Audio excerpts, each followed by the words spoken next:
I did hear you. What'd I say? Said most of the dishes are done now. Nope, okay, you did hear. And with that, we're going to go ahead and get started. Hey, what's up? Howdy, welcome in. I'm going to assume with T. Bowie, it's Tabitha, or Josh's mom. Hello, welcome in. We need to talk to you later about possible gaming computer. Absolutely, I can definitely help you with that. I'll just hit you up on Facebook. I got you there.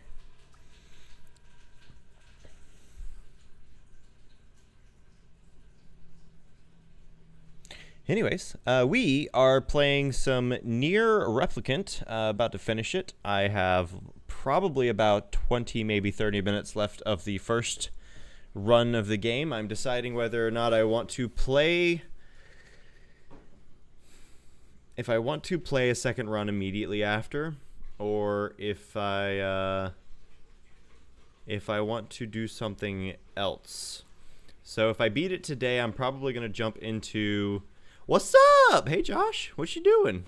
Man, you and your mom jumping in right at the same time. That's really cool. Family gathering. Stop trying to make yourself die. Oh, we at the pool. Nice. Get the ice, girl. Nice. Well, I am about to play some Nier Replicant. I'm about to beat it. And, we're probably gonna switch to Detroit Become Human, or this awesome phone game that I've been playing, like, nonstop since it came out. So, that's the plan for today. And, it's cool that you two are hanging out with each other. Y'all don't get to do that very often. Oh, that's really nice. That's really nice. Are the girls with you, or is it just your mom? Boop. Going over to the live scene. We're going to turn off window capture. I'm going to go to game capture. Gotta go change later. You gotta get on. That's great, man. Okay. Have a great night. Thanks for stopping by. For reals. For realsies. Display capture. Oh, nice. Everyone's there? That's really nice. Well, I hope you all have a great night, and thanks for stopping by.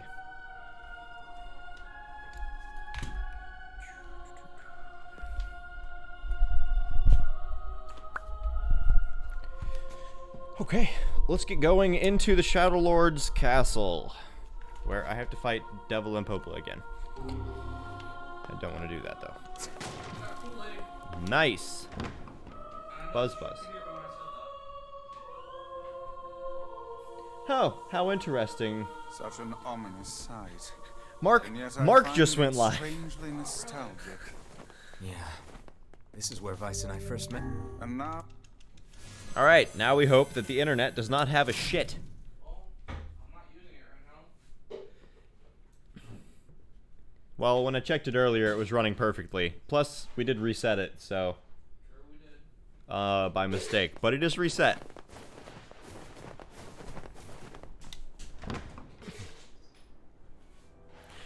I'll pretend like I haven't done this before. Oh, what a cool looking area. It kinda looks like heaven. Wow. Look at all the grass and the statues. That one's broken. That's kind of actually, that sucks. I didn't notice that before. That's a broken statue. Oh, what a pretty statue on the ground.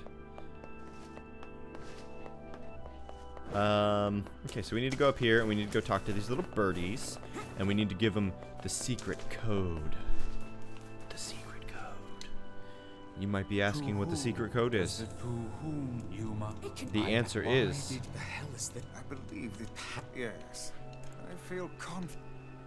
We're gonna try this again. Alright. To whom does the true voice speak? To whom does the true form show its? I ask, why did humans disappear from the world? You must answer. Because of a black disease. I answer Because of a black I disease. answer, because of a black disease. I ask, how can humans extend?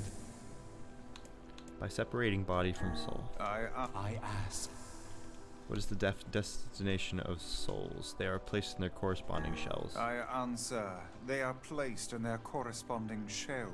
very well. You are Very acknowledged well. as master. I guess I never started it up, but I loaded up BattleNet for you. That's fine. You The webcam? Well then, it seems the way Oh. is open. I had turned it off for Beat Saber the other day. Or for VR games in general. Label. Boop. There it is. Alright, we're going to drag it back over here where it normally goes. Because for some reason, if it's not in this corner, except for in Pokemon,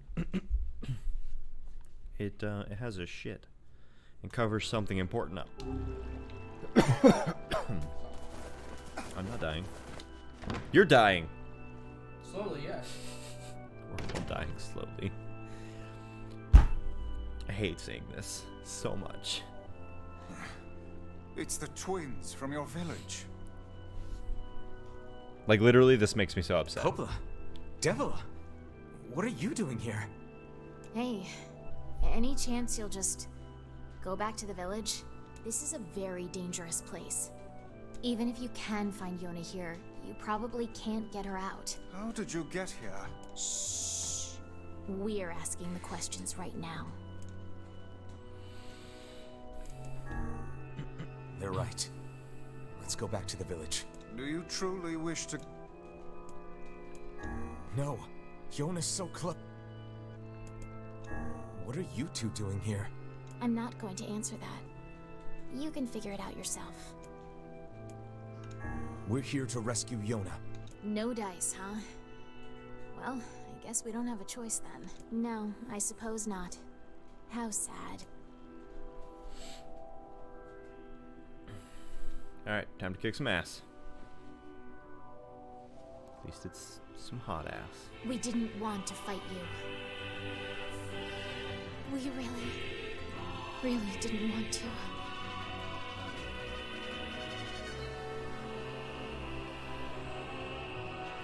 Devil! What's happening? Sorry, but this fate was predetermined. Still, we spoke to truth. We really wanted to avoid this if possible.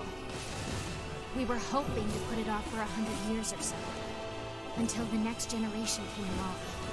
What are you talking about? Are they shades? I don't think so. It's a lie. I don't believe it.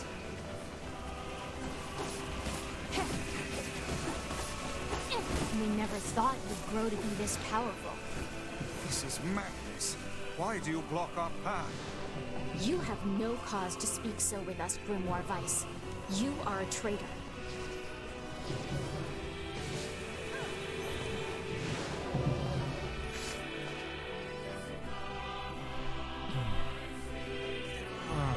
What now?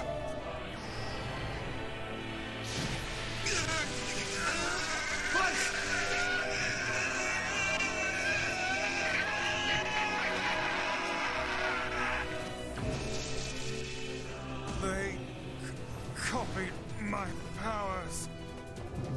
Ah, shit on a shingle. They can use the Shit sealed on a verses. shingle. Of Fucking- course we can. The Fucking power Kaine. came from us in the first place. You were simply loaned a small portion of it. Vice, are you all right? Devil! Hopla! Why are you guys Tap, doing tap, this? tap, tap, tap, tap, tap. Why are you siding with the shades? I know y'all hear that. I know y'all hear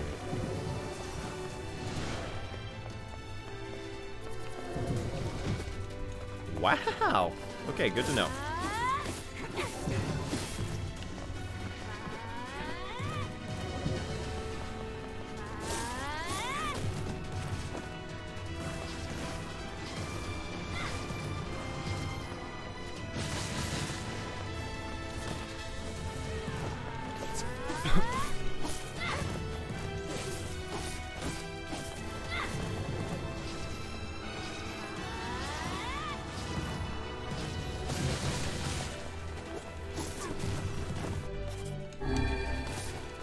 I'll use one. That's pretty good. Alright, that's it. Okay, this is where my stream took a crap last time.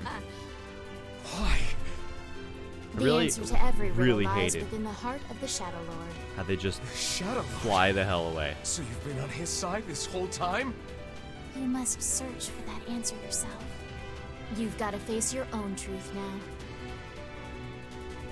Please, enter the Shadowlord's castle. Watch this, Cody. They literally just fly away. Why is that? Why? Just the way they did that made me so upset. Why? It makes no sense. Popola are fighting us. Yes, they do seem to be putting us through a great deal of...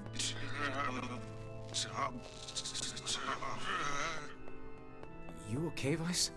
How odd. For long years, my mind and tongue have been my greatest assets. But now the latter seems to be... Well, Vice? do not look at me like that. I am Grimoire Weiss. I am perfectly...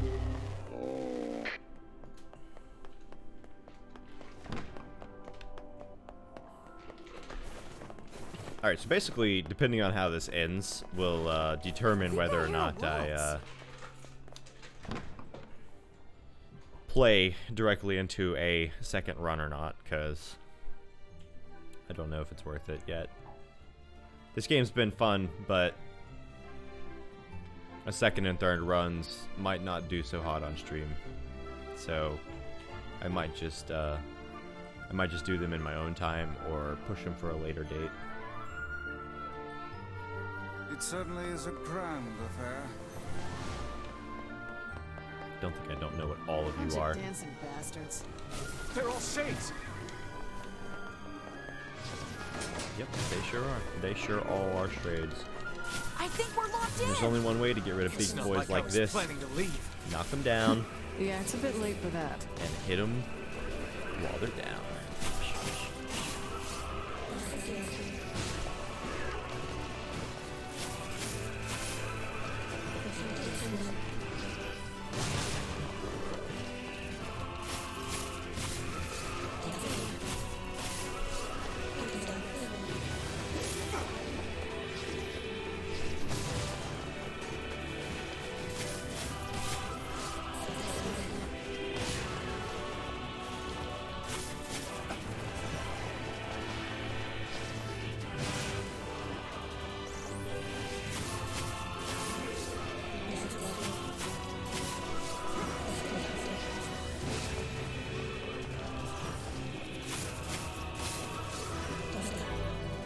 You just got a new word.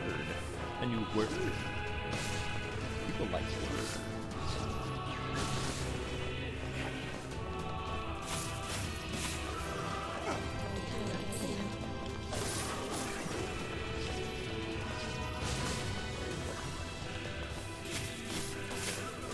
Did I get them both? There's no way.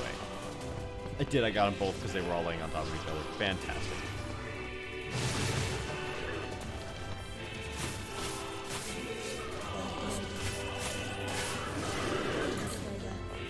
Like being stuck in an animation to really screw something over.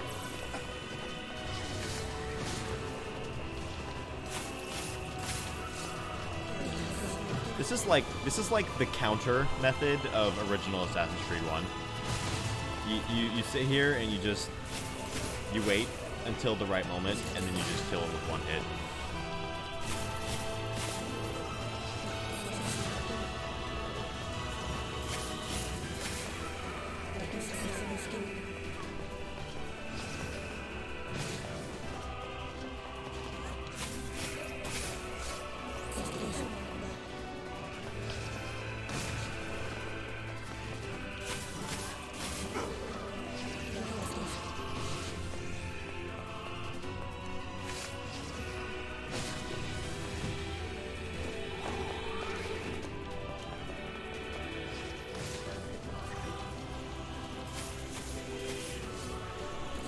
Damn it! They won't stop coming! I'll open the next door. Cover me! Oh, how I do love a good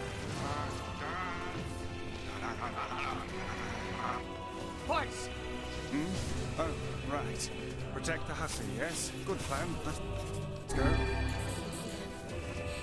Protect Kaine for us! Come on. Oh, come on. Kaine! Hurry! It's not open yet? Do I look like a goddamn locksmith to you? No, you idiot. What are you doing? Lock doesn't want to open? Fine. I'll just break it down. Stop, you impatient fool. Goddamn no good bullshit bastard! Open the fuck up already! Ugh! Got it. Kaine, look out!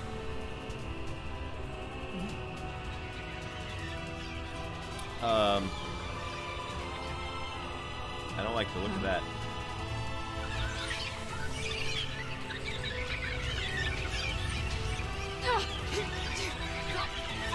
Come on, Kaine.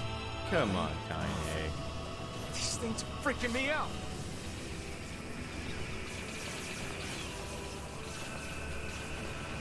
Kaine, what's wrong? We need to help I Kaine! got run over. That's what's wrong. Come on, me. Why are you asking stupid questions? We need to help Kaine! Okay, fine. Okay, I'm going over there.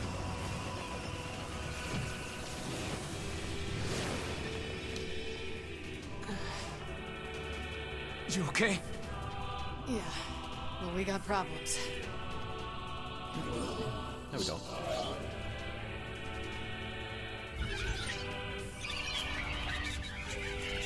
That would do.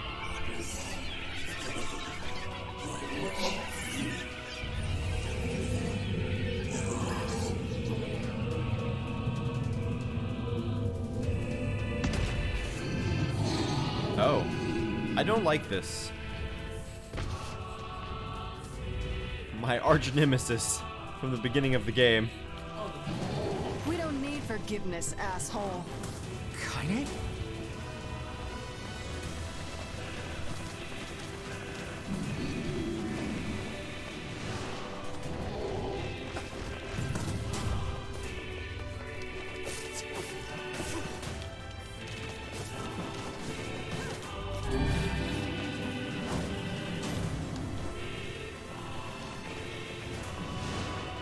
How should I know?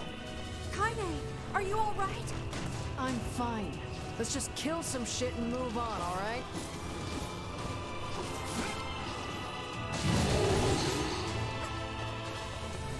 Damn it! How can something so big be so fast?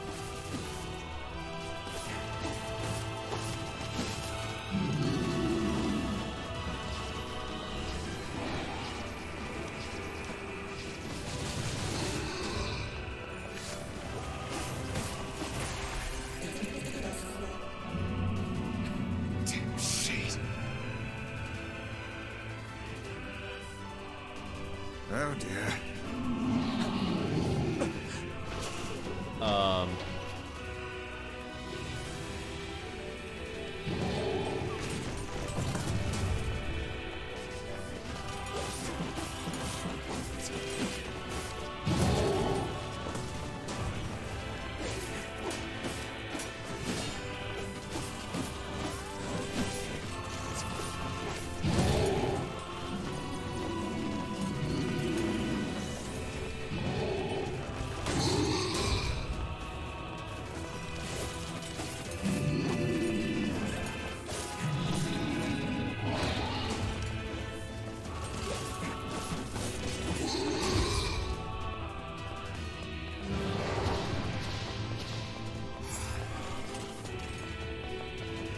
Can we even hurt this thing?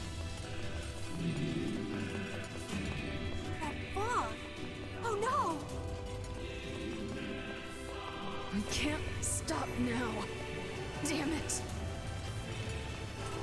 Stay focused, Kaine. Don't fall victim to such distractions. Come on! We have to keep going! Let's go!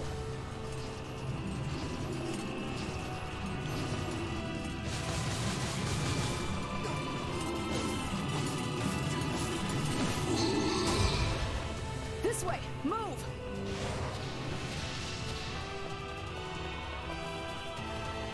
Hello. Had a second and thought I'd stop by and say hello. Hello, Red. Welcome in.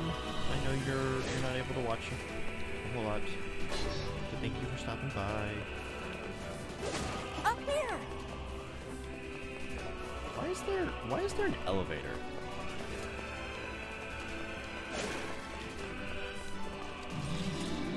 Oh. How can we deal with this thing?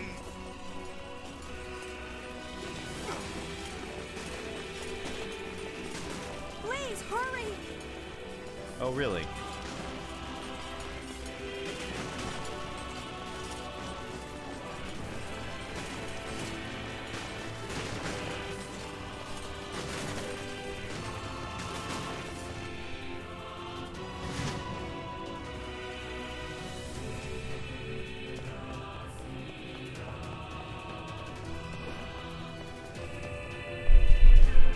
Damn it, I can't get it open! Attack incoming!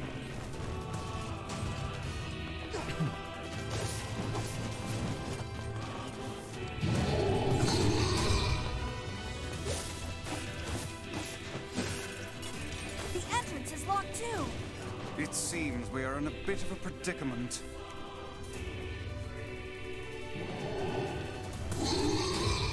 Strike the beast while it's down. Hit the thing while it's down! Or though, like that's a weird thing. Need to play games? Of course you do, Sheila.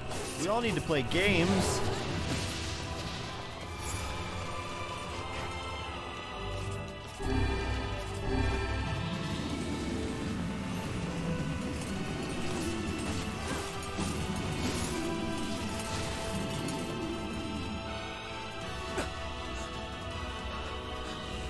What's going on though?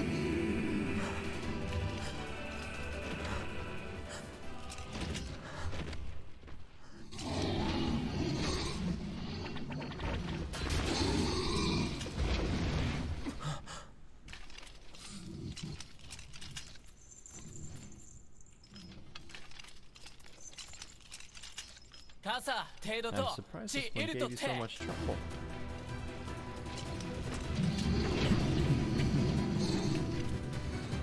I don't like this.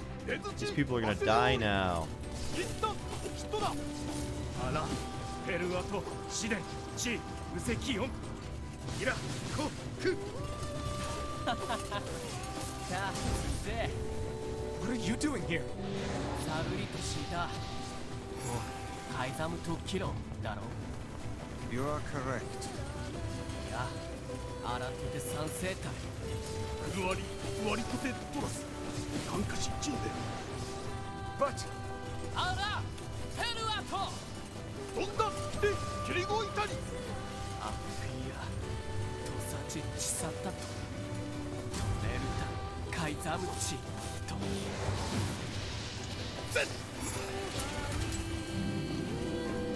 That's it! Get out! Wow, that's real cool. Hey! Stop! Let me go! Stop it! Damn it! King, no! ギ後でアリクラーサアゴ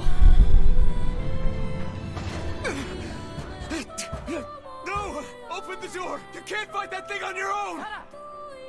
ユククおタオキアルタビートクルトこっちいる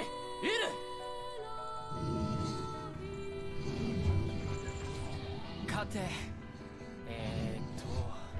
ケイタルイトエチケロアルテリアだせギルジー88, my liege. 真鍮カレルタカイザムテラスなんだ新たてウラーヌペルアトチウラーヌカリバゼルトトラチ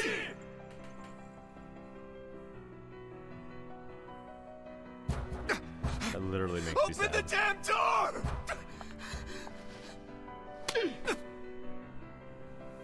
Knock it off already. Let's go. Kaine. He's fighting for you. And for Fira.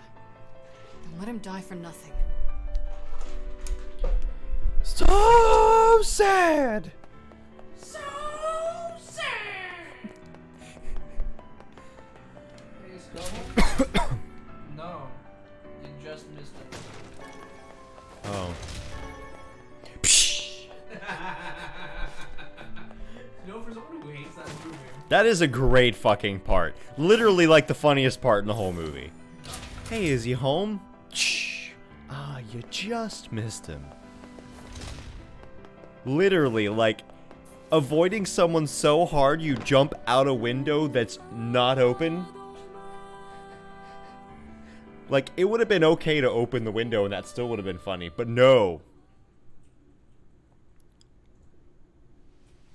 What the fuck is going on now?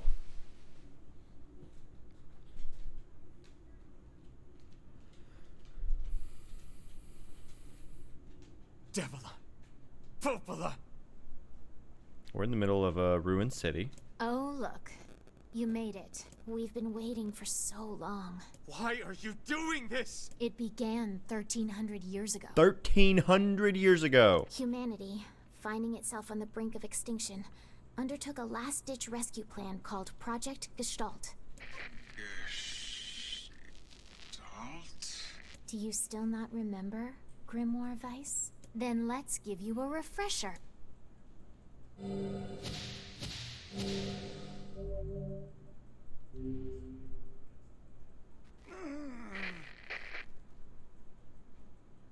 Weiss!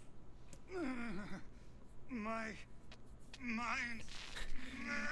Josh, thank you so much for subscribing for 8 consecutive months, dude. That's freaking awesome. Thank you so much.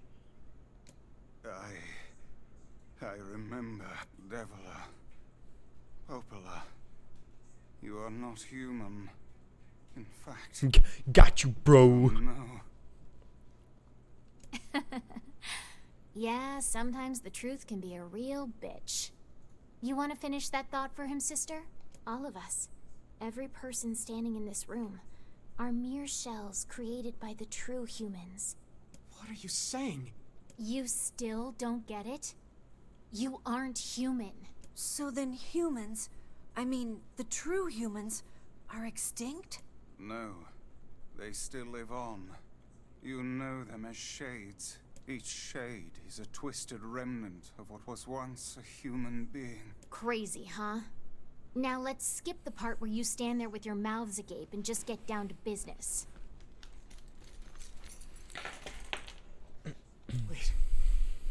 Wait. Sorry, but we're gonna be needing that shell of yours. The rightful owner has been waiting for a very long time. Please don't be angry with us. We are only doing our duty. Our endless existences have a single purpose: to control the lives of others in accordance with the will of the true humans.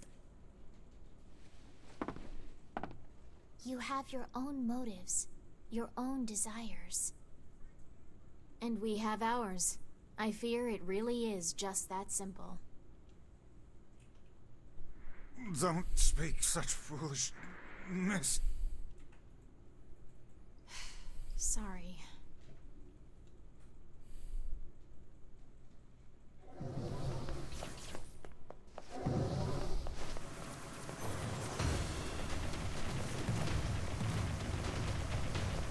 You and us, we're the same. Tools in the hands of a master. No. I'm nothing like you.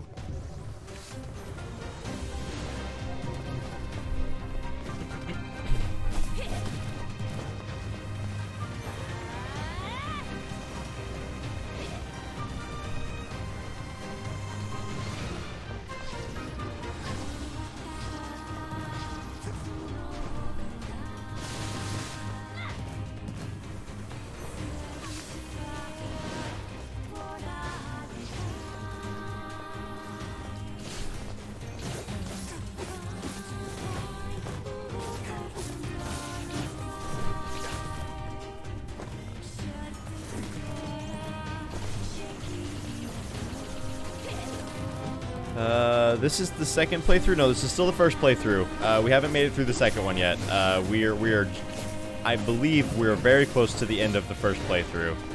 But I'm not seeing anything about the Shadowlord. I don't know if he even exists at this point.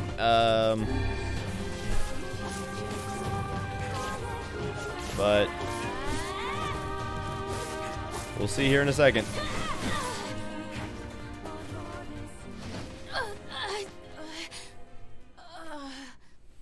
Devila?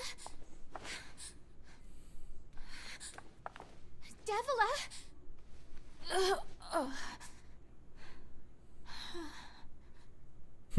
Seems a little familiar, this specific part of the game. Popola. Are you crying? No! Don't die! You know, Popola, I understand now why we're twins. It's because we were born without souls. Devila! I can't stop the bleeding. Oh god, I can't stop it! This world is too lonely for one without a soul. There's too much emptiness.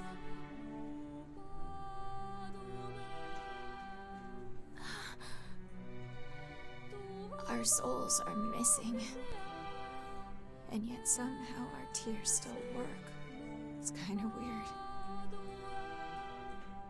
Sorry, sis. I love you. Devila! Devila! Don't you go! No, I can't be alone! Devila! Kaine ass. Like, literally, that's just like, pan out. There it is. Popola. Let's stop this now. Stop? Now you want to stop? You think you have the luxury to stop? You cut down my sister like a goddamn animal and now you want to stop? Popola, wait! It doesn't have to— No one stops! It's way too late to stop! No one stops! Damn. Please, don't do this, Popola! You and Devila were like parents to me! Those two have watched the world wither for time immemorial. The coolness of such a fate is difficult to imagine. I don't want to do this! Woohoo! Getting low on health. Stop bitching and start fighting. It's the only way.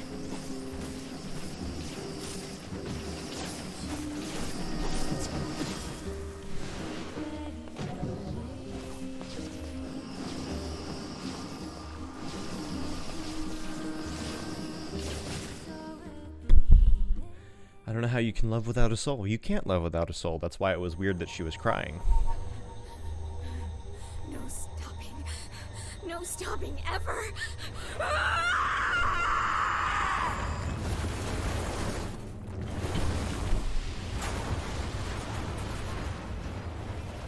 Oh boy, where are we going? The bridge! Blast! We're trapped. I've got an idea.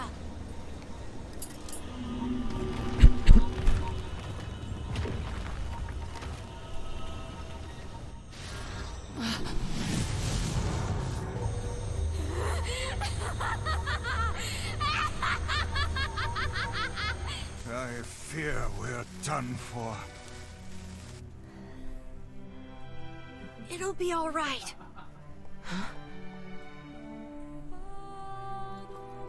You know, when I was young, I hated my eyes.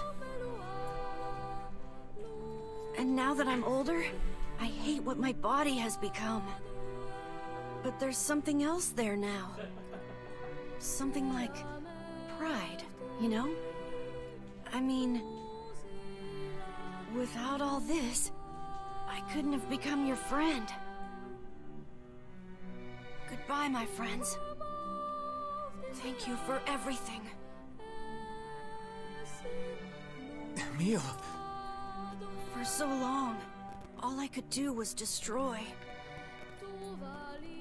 But now, I have a chance to save something. No! Yeah. He, Keep going, okay? he is kind of a thing of nightmares, Don't but worry about me. he's definitely be a good boy. fine. Emil is a good boy. Emil! Emil! Emil! You jackass, get back here! Emil!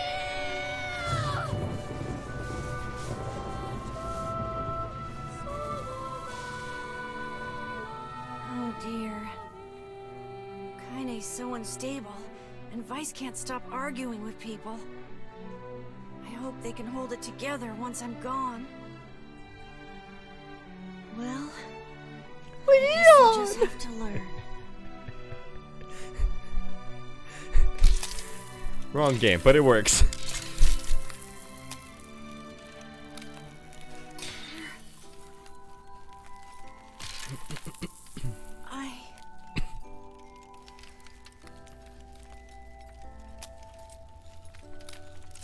I want to see you again.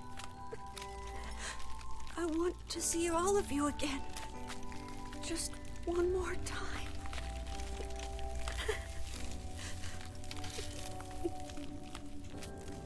I'm scared. I don't want to. Muffo! Oh, we gotta pause. We gotta pause. Pause. I can't pause. Muffo with the raid. Oh.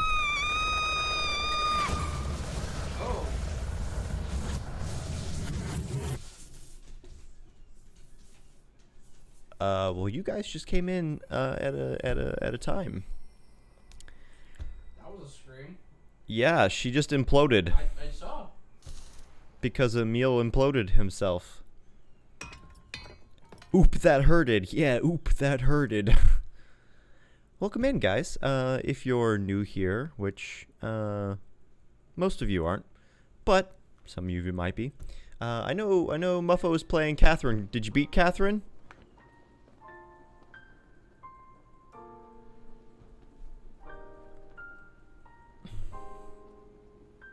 Finished it. Awesome. Awesome. How did the end go? Beat it in the first hour. Damn, Yona got older.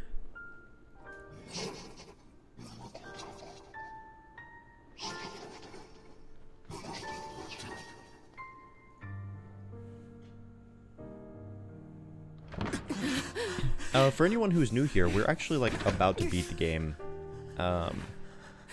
If you've never seen this game before, pretty well got an alright ending. Alright ending's better than a bad ending, so we just beat the sisters who literally helped us out through the whole game. And now we're going to go fight what I think is old me, but I'm not 100% sure yet. And like it's really confusing. So, but you have to play through the game 3 times in order to actually figure out the story.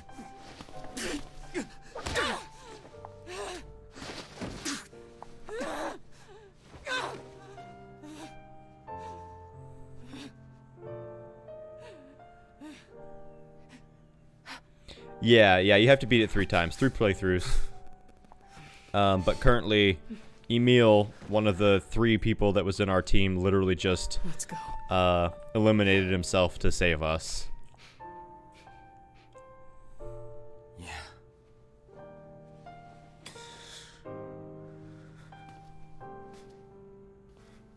I want to do this costume. His costume's so cool looking.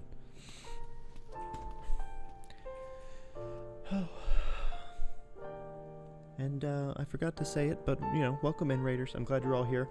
Sorry you came all in at a really strange time. And welcome in, Muffo and Lenore and anyone else who might be hiding. You want to do her costume? It's pretty hot. Yeah, her costume is lingerie. It is definitely a little on the skimpy side. No lie. She has no pants. Yeah, she has nothing on. It's literally just panties. The book harasses her the whole game. The floating book right there harasses her the whole game, and it's fantastic. He calls her a hussy and says that she needs to change her lingerie, and like it's great. It's hilarious. We are literally, I think, on last boss material right here before I end the game. But after that, we're gonna probably jump into Detroit Become Human right afterwards. I haven't yet decided if I want to play the other runs on stream. It depends on how this game ends.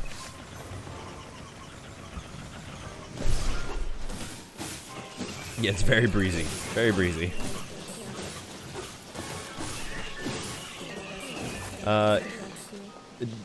Ooh, Detroit is a favorite of Jordan's. Well, I'm like halfway through. The game's really cool so far. I think the last thing I was doing in Detroit was, what was it? The last thing I was doing was deciding to go and raid stuff for the androids.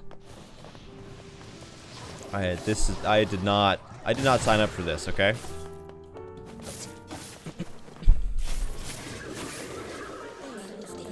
Of course, I never sign up for any of you guys.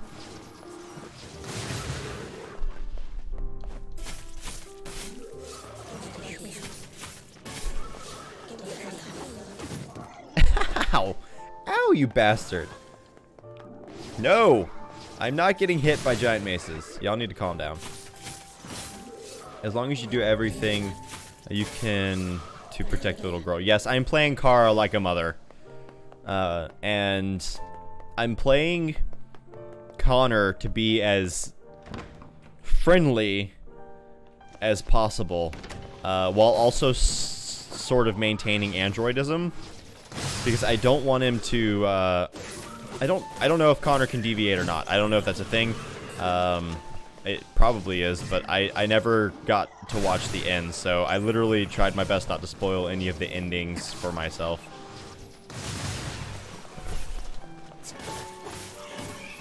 I love these guys' little hats. It's kind of cute. They're just like pots or something, but...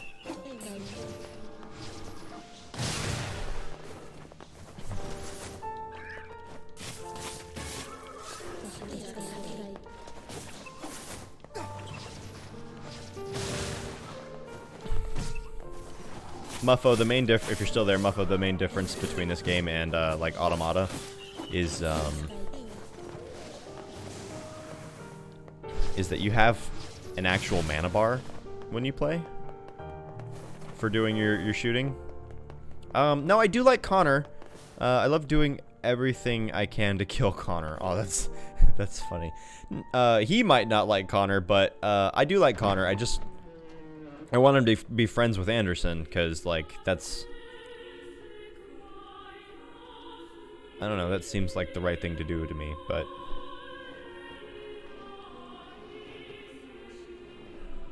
There she is. It's just fun to do it on purpose. They need to be friends. Jonah!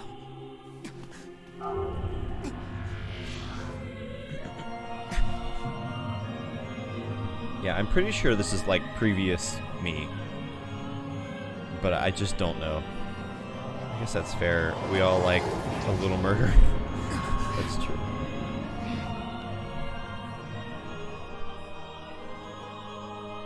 I think one of the playthroughs you actually get to play as this guy here.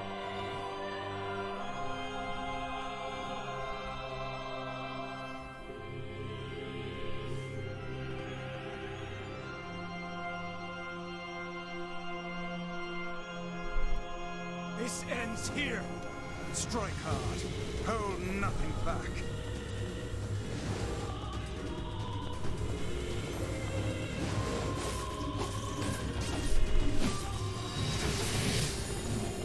How could a mere tool hope to stand against the Shadowlord?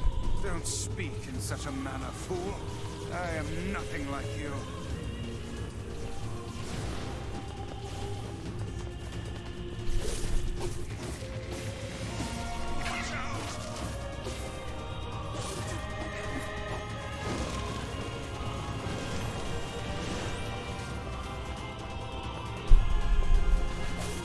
So I didn't realize it until recently. Okay, you want to make those wings? Wings are pretty cool. I didn't notice it until recently. Oh my god. Grimwire Noir, you need to calm down, sir. It's not over.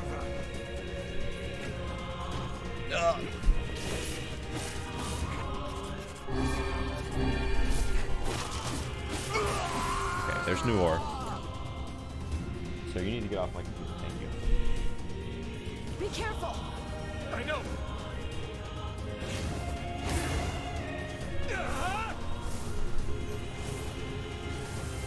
Ho-ho! That was more than a fireball.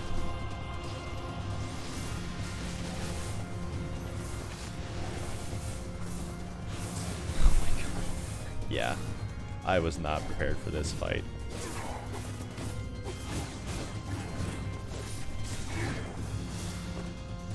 Ooh, buddy. Oh, when he yelled, he sounded like Link.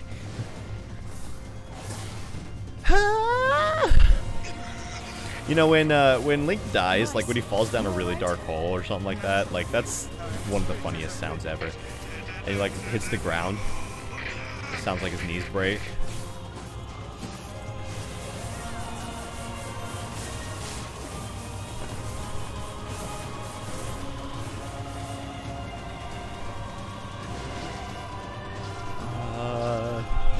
I was not prepared. There's an avalanche coming in. Do not feel prepared. Oh, hey, Jesus.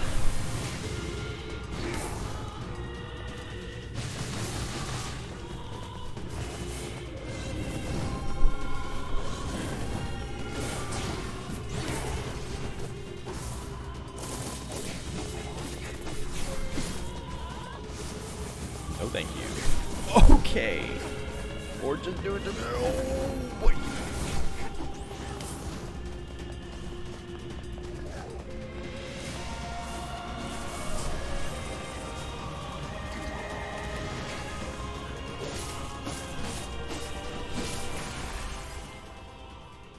Hey, hey Palinka, how are you, friend? I haven't seen you in a little bit. Wait.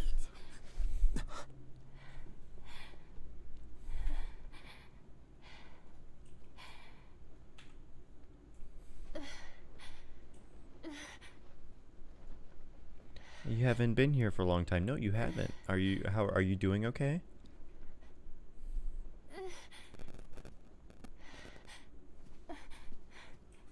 Brother?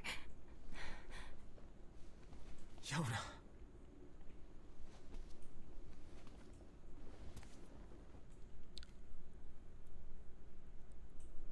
Oh, it's because of school.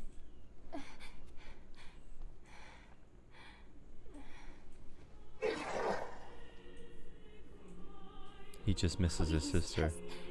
Just stop. I don't want to do this anymore. I don't need someone else's body. I don't want it. You know, like the ending and the 8th graders going away, and we got 7th graders decorating like. Oh, okay. So you're about to graduate. She won't stop crying. She says she wants to see her brother. Yoda's been possessed? This girl loves her brother too, just as much as I do. Aww. It's not right, you know? It's not right that she can't see him.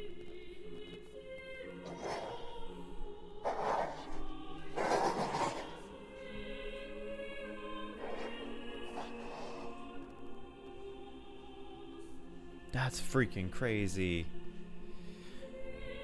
Sounds good, Palinka. We'll be here. You take care. It's you, isn't it?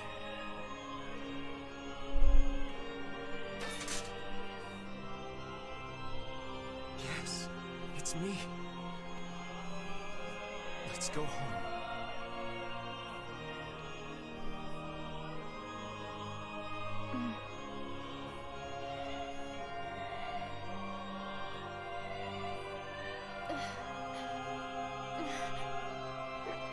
Yeah, oh yeah, I know.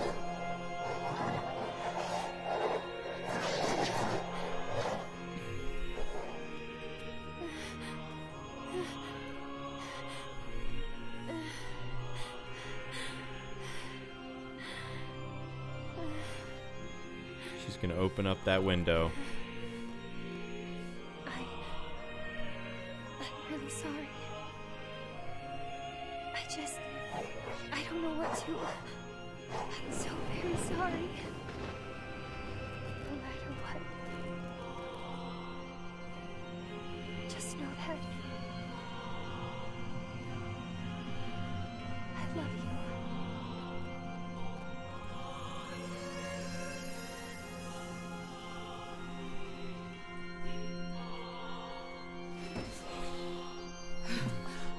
Hurry. The shade that possessed her is gone.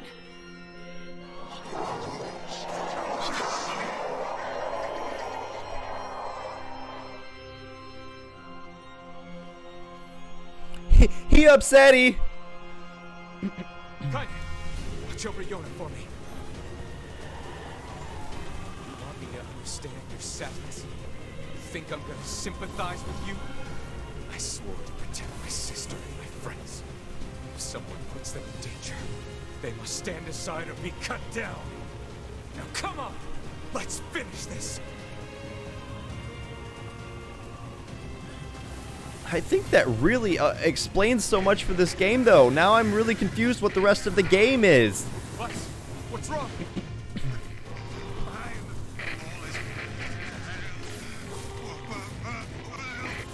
You're freaking me out here, Vice. What are you doing? Come to... Just do it. Like the killing blow. Come on.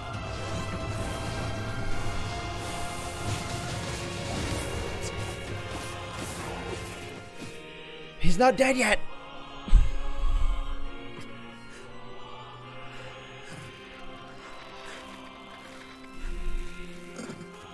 Vicey boy. No bother. One moment, please. You okay? Fine, just fine. Alright, no, I'm not. Vice. It seems some headstrong idiot has decided to push me beyond my limits. I should Gonna have go eat. taken that job as a cook. All right, man. when I Y'all had have a good night. chance. Vice. Sorry. Only joking. I hate cookbooks. But Let's go. Out of the way. I have one final task to fulfill. Let's see you later. where are you going? Why, to stop him, of course. But after that, it's up to you. Only you can see this battle to its conclusion. I wish you luck, my friend. You can't. I swore I'd always fight by your side. You are an exceedingly stubborn lad.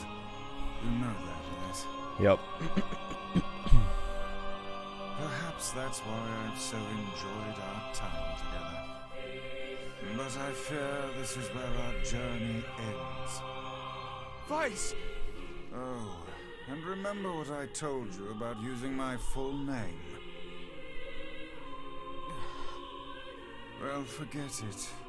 I've grown rather fond of Vice. Vice. I'm literally gonna get the saddest because of the Don't let it book. go to your head now.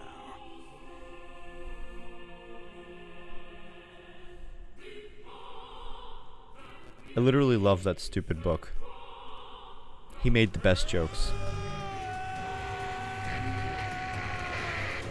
I have nothing. I have something to defend. I have a reason to live. Oh, okay, this is bullshit.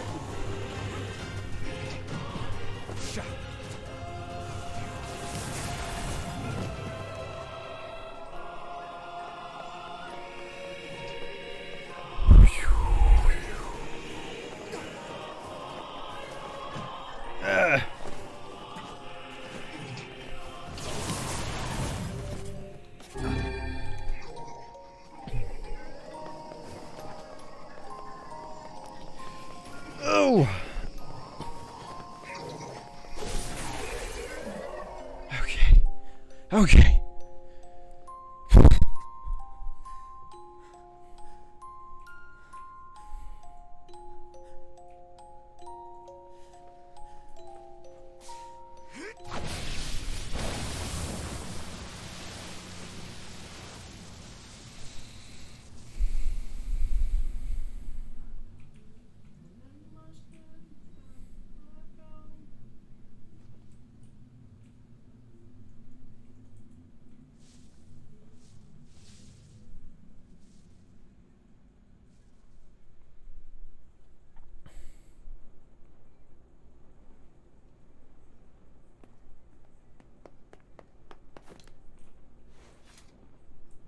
Is Yona all right?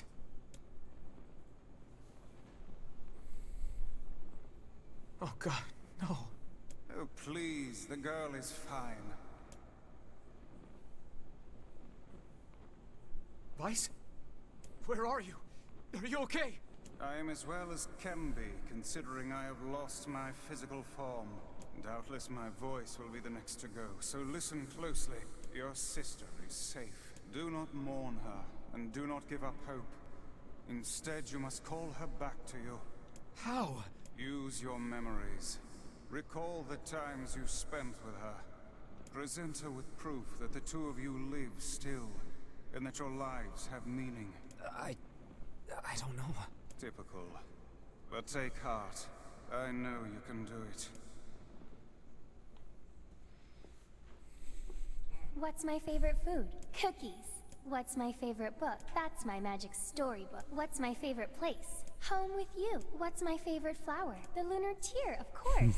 Okay, one more question. Who do I love more than any?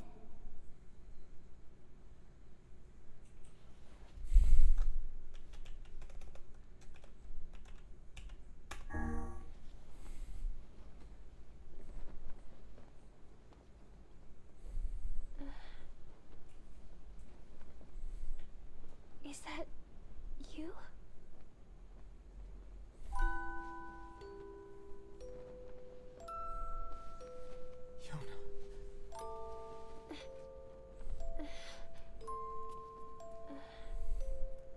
Is this my body?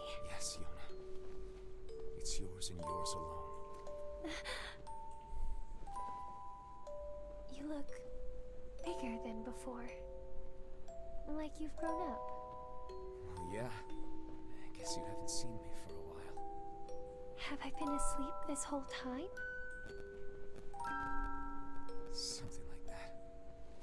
It's almost like I'm a princess from some fairy tale. Oh, Yona. I'm so happy to have you back. Me too. Kaine. You and your sister. You have a good life, Kay? Where are you gonna go? Guess I'll... You could stay with us, you know. Thanks, but I'll pass. You know how it is. I got my own shit to take care of. What do you mean? Personal shit, alright? Anyway, take it easy, yeah? Kaine. Hey, look.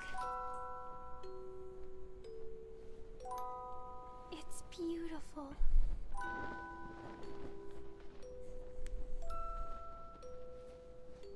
For the longest time, I heard someone telling me how they wanted to see the light. And now, they can finally see it.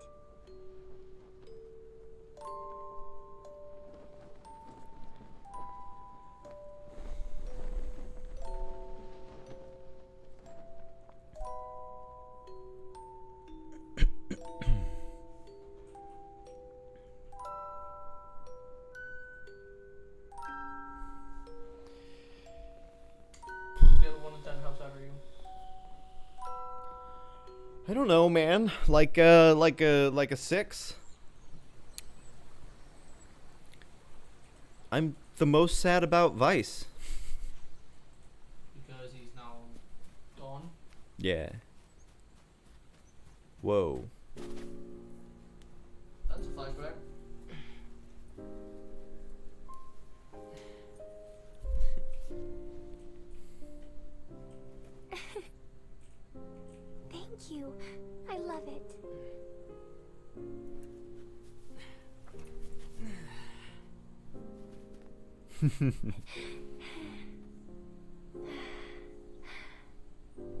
It's so sunny today. Yeah, it sure is.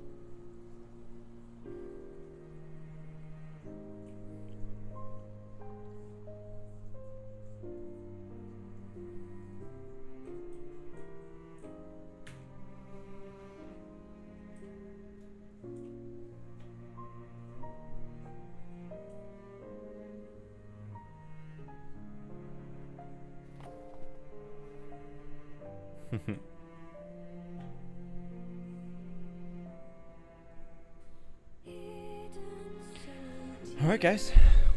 That is part 1 of 3 for Nier. The ending doesn't actually leave me with a bunch of questions. I'm actually more curious than anything where Kaine went, which obviously is probably the next part of the game.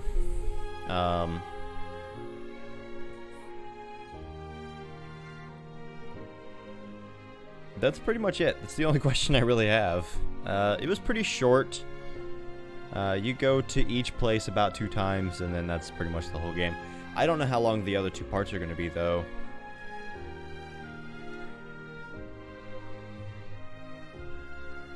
I like how they literally put every name of this in alphabetical order. I like that. Because then it doesn't matter how important you are. Your name is in the list. You know what I'm saying? Yeah. But that must be a bitch, though. Why? Having to sort everyone's name? Yes, alphabetically, yes. Okay, well, you don't think it would have been a bitch to be like, oh, all the technical people go together, and then all the testers from here go together, and then all of these people go together. I think putting them in alphabetical order is 3 times easier than having to figure out what department every fucking person is in. But you have a list of who's in whose department. Probably. What do you mean? No, there isn't. There's definitely massive. Wow, look how many Karus there are. 1, 2, 3, 4. 4 Karus worked on the game. Alright guys, well, we're in the caves. I guess with that we'll decide, it sounds like a couple of y'all want to see Detroit, but I think I want to start up New Game Plus just to see where it takes place. And depending on who I play as when the game starts, we'll decide if we want to keep going with this for tonight.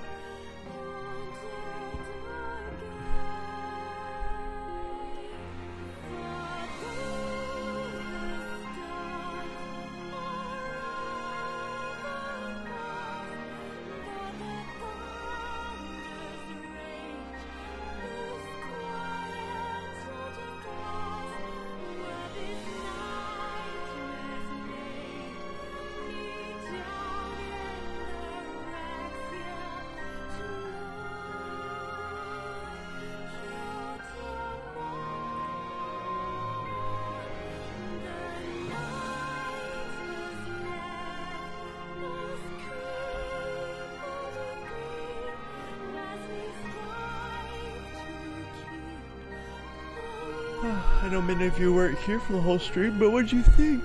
What did you think while you were around? Nikki Monk, Nubaru Tanguchi, Phil Rogers. There's 2 of those.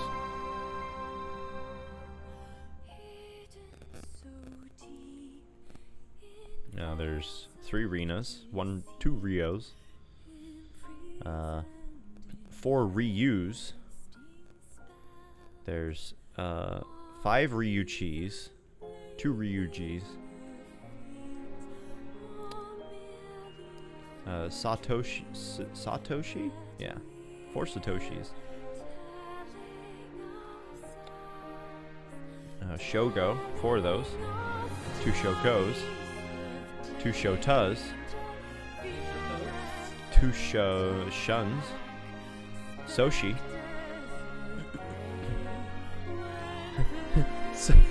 4 Takaharos, 3 Takanaris, 4 Takashis, Man, those are some like straight up generic Japanese names. Tomimi. Toshiyuki.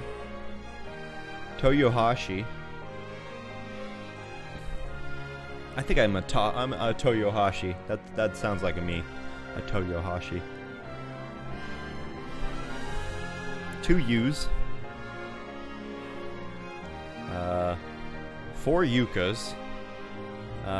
Holy shit. 1, 2, 3, 4, 5, 6, 7, 8 Yukis. Oh. Lots of Yukis worked on this project, guys.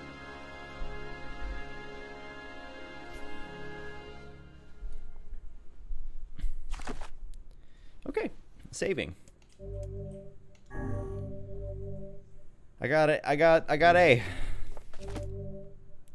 Exit and clear save data. No. No. Yes.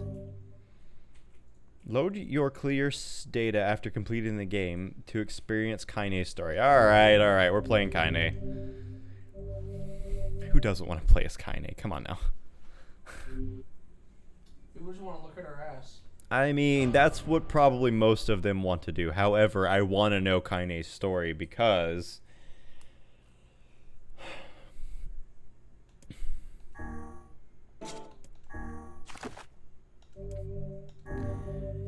I want to know where she goes at the end. Kind of want to know what she does whenever I'm in the village doing things.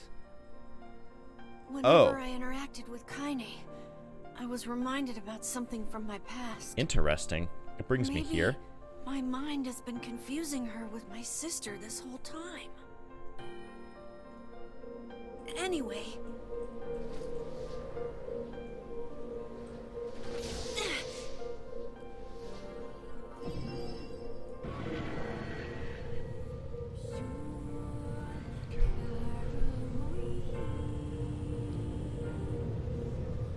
Dude, that food is smelling good. Mm-hmm. Kaine's dreams, discrimination. The sound of rain filled the village. The steep cliffs that surrounded the area magnified sound, causing even the slightest drizzle to rattle like a thunderstorm. Thin wisps of smoke streamed from huts as villagers huddled in their homes and waited out the rain. A single child, however, had braved the downpour and was now wandering slowly toward the wooden, hawk-shaped weather vane at the center of town. The wanderer reached the vane, which had existed for as long as any could remember, and stared. The child's face was simultaneously delicate and fierce, like a teacup that had survived a shipwreck.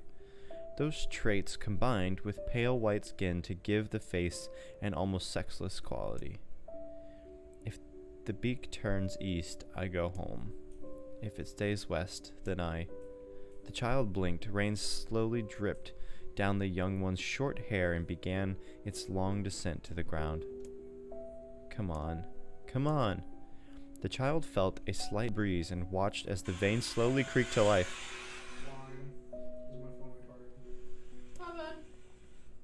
Spinning this way and that for a moment, it finally settled, with the beak pointing firmly toward the east.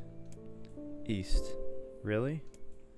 Before the vein could move again, a jagged rock came spinning and tumbling through the air, striking home against the child's head. The force of the blow dropped the child to the ground as a hail of stones began to fall all around. Oh no, they found me. A heartbreaking smile crept across the child's face as the stones continued their assault. Through the rain, the sound of multiple footsteps grew louder before a voice rang out. Yo-ho, Kaine. The voice belonged to Demo, worst of all the bullies in the area. As Kaine struggled to stand, a final stone came skittering through the mud and bounced against her foot. Blood oozed from a cut above her eye and blurred her vision, but she could make out the shapes of Demo and his usual gang of idiots. The boy seemed taken aback for a moment by Kaine's seemingly indifference to the blood dripping from her face, but quickly regained his bravado. "What's up, freak? You like the rain? You like getting all wet? Or did you finally decide to run away from home?" Though she knew it was futile, Kaine turned to leave. Before she could get more than a few steps, the other children scrambled to surround her, cruelty burning in their eyes. Kaine knew those were not the only eyes on her. The tormentors' parents watched from the safety of their homes. She was attuned to the sensation. It was one she had experienced many times before. While some villagers simply turned a blind eye to the actions of their children, many encouraged it openly. In a society ruled by superstition and fear, Kaine was something to be hated, and if possible, destroyed. "I didn't say you could leave, freak." Demo's words chewed at her like a worm through an apple. "He can't hurt me," she lied to herself. "Be strong, be brave. He can't hurt me. He can't hurt me. He can't hurt." Oh look, the little freak is gonna cry. What's wrong? Are you sad that everyone hates you and wants you dead? Kaine prayed for the rain to flood down to carry her away from a world that seemed to have no place for her. But if there were gods, they chose to ignore her. As Demo creeped ever closer, the clouds began to thin and the rain slowed. "Even the weather hates me. I'm useless, a failure. I wish Demo's rock had taken my head off." Kaine couldn't meet Demo's leering gaze. She lowered her eyes and stared at the muddy ground below. The bully moved forward until he was inches away. She could smell the scent of old meat on his breath. The boy grabbed Kaine's face with thick fingers and yanked it upwards. She tried to turn away, but he forced her gaze back and jammed his thumb against her eyelid to pry it open. "Show me." "No." "Did you just say no?" Demo grinned evilly. "You don't say no to me. No one says no to me."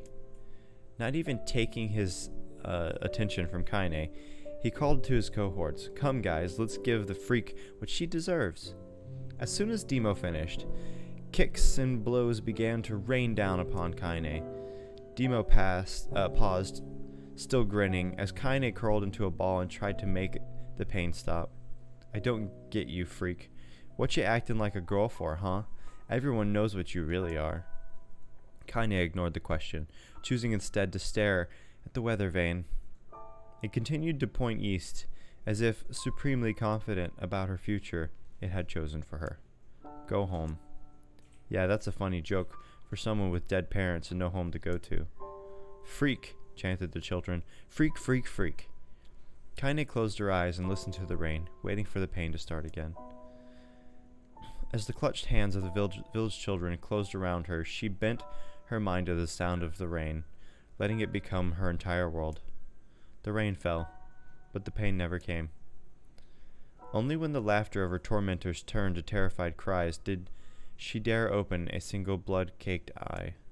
Kaine was shocked to see Demo sprawled on the ground, holding his head and screaming in pain. She could see blood welling from spaces between his fat, twisted fingers. Oh my god, he's crying. He's actually crying. Deprived of their leader, the other children glanced back and forth between themselves as if waiting for someone to step forward and take charge. When no savior emerged, they began an uneasy shuffle away from Kaine. But the young girl was the least of their concerns. Instead, their attention was wrapped on the ancient woman standing a few feet away. After struggling for breath for a moment, she finally spoke in a voice thick with rage. "Hurts like a bitch, don't it? Now I suggest you scatter before I throw another one. And if any of you little bastards ever touch my Kaine again, I'll do far worse than throw a rock. You can count on it." The old woman crouched down and gently touched the hand that Demo was using to cover the wound. Before he could think to protest, she ground her palm into the wound and twisted it back and forth. "Ah!" he screamed, leaping to his feet. "Stop it, what are you doing? Quit whining, ain't no one ever died from a scratch." "You hit me with a rock, you stupid bitch. A big one. That thing could have killed me." The old woman shrugged. "Death is the best cure for stupid." Damn. Daimo's face twisted with rage at her words. Locking his eyes on Kaine, he took a step backward and spat on the ground. Get out! Leave this village! No one wants you here, either of you. Seeing the old woman grab another stone, Daimo and his companions turned tail and run. As they fled, the old woman grabbed her side and barked with a single laugh. Look at the fat boy go. Guess he's healthy enough to run from a fight. The woman's smile faded as she turned her attention to Kaine. Kneeling down, she removed her shawl and placed it around the young girl's shoulders, then produced a cloth from the folds of her dress and began blotting at the blood on her forehead. Oh, Kaine, she said, why didn't you fight back? You're stronger than that lot. The words of her grandmother stung Kaine as she turned away. Don't be nice to me, she said. I don't deserve it. Nothing matters anymore. Her tears, held in check for so long, finally began to fall into the muddy ground below. Everyone hates me. They think I cause bad things to happen. They think I'm a freak. I wish I was dead. As Kaine's tears turned into sobs, she felt her grandmother's hands on her shoulders. Despite her advanced age and diminutive size, she was a woman of surprising strength, and Kaine found herself unable to turn away. Don't talk like that, girl. It's a river wide and deep that flows between the realms of this world and the next, and it grants no mercy to any that attempt the crossing. You got a duty to fight until your last breath. Understand? The old woman tightened her grip and tried to still the tremor in her voice. You know the pain of losing someone close to you, Kaine. You know because you survived it. As the words hit home, Kaine was struck by the force of her love for the old woman. As a young child, she didn't even know her grandmother, but when her parents died, the woman quickly accepted her as her own. Grandma, as Kaine called her, was cunning, vulgar, and quick to violence, and their first few years together had not been easy. But with each year that passed, Kaine and her grandmother had grown closer. However, it was only now, sitting in the mud with tears and blood caking her face, that Kaine truly understood the depths of her affection. Here was a woman who had seen hard times, who had seen death, who had fought through all these things and somehow emerged on the other side. If anyone could understand Kaine's pain and loneliness, it was her. Do I make you sick, Grandma? Of course not. Don't be an ass. Kaine drew her grandmother's moth-eaten shawl around her body and shuddered. But my body, it's not normal. If I was normal, then Mom and Dad wouldn't... Hush, interrupted Grandma. I'll not hear another word of this nonsense. You're my granddaughter, and I love you. And if folks have a problem with that, they can just go to hell. Sounds like my grandmother. With that, the old woman reached out and placed a wreath of dried flowers in Kaine's hair. The skill it took to bend the flowers without breaking the stems or losing a single petal was remarkable, and the beauty of it made Kaine want to cry all over again. Oh my gosh, these are lunar tears. Grandma, you made this for me? Lunar tears were legendary flowers. Most people could live their entire lives without ever seeing one, and yet her grandmother had somehow collected a dozen or more. Kaine reached up and touched the wreath, as if she couldn't believe it was real. Where did you find these? Just stumbled on 'em while I was out doing the shopping. The old woman turned away as she spoke, leading Kaine to suspect that the search had been more difficult than she was letting on. The pains she took to construct the ornament, let alone track down the flowers used in its construction, made Kaine's heart hurt. She reached up and gently adjusted the wreath, admiring the way it felt between her fingers. Didn't quite turn out right, said her grandmother as she squinted at it. These old hands have trouble with delicate work, but it sure looks good on you, pretty girl. On a pretty girl like you. Kaine blushed and turned away. You think I'm pretty? Of course you are. What a fool thing to say. Thank you, Grandma. Her grandmother smiled. You were gonna be fine, you and me. We're gonna be fine, you and me, she said. As long as we have each other, we'll be just fine. Kaine took her grandmother's hand in hers, and the two of them struggled to their feet. As they began the long walk home, Kaine gripped the hand with all her might, as if she was trying to stop smoke from drifting away in the wind. The rain had stopped. Kaine stood beneath the weather vane, watching it spin in lazy circles, no longer caring about the direction it faced when it stopped. I don't need to escape. I have a home now. Grandma loves me, and that's enough, even if it's us against the world. Kaine let her gaze drift up past the vane and into the cloudy sky. The last faint hits of rainbow were slowly fading. As she turned and headed for home, the light scattered into a million particles and vanished, seemingly taken away by the breeze.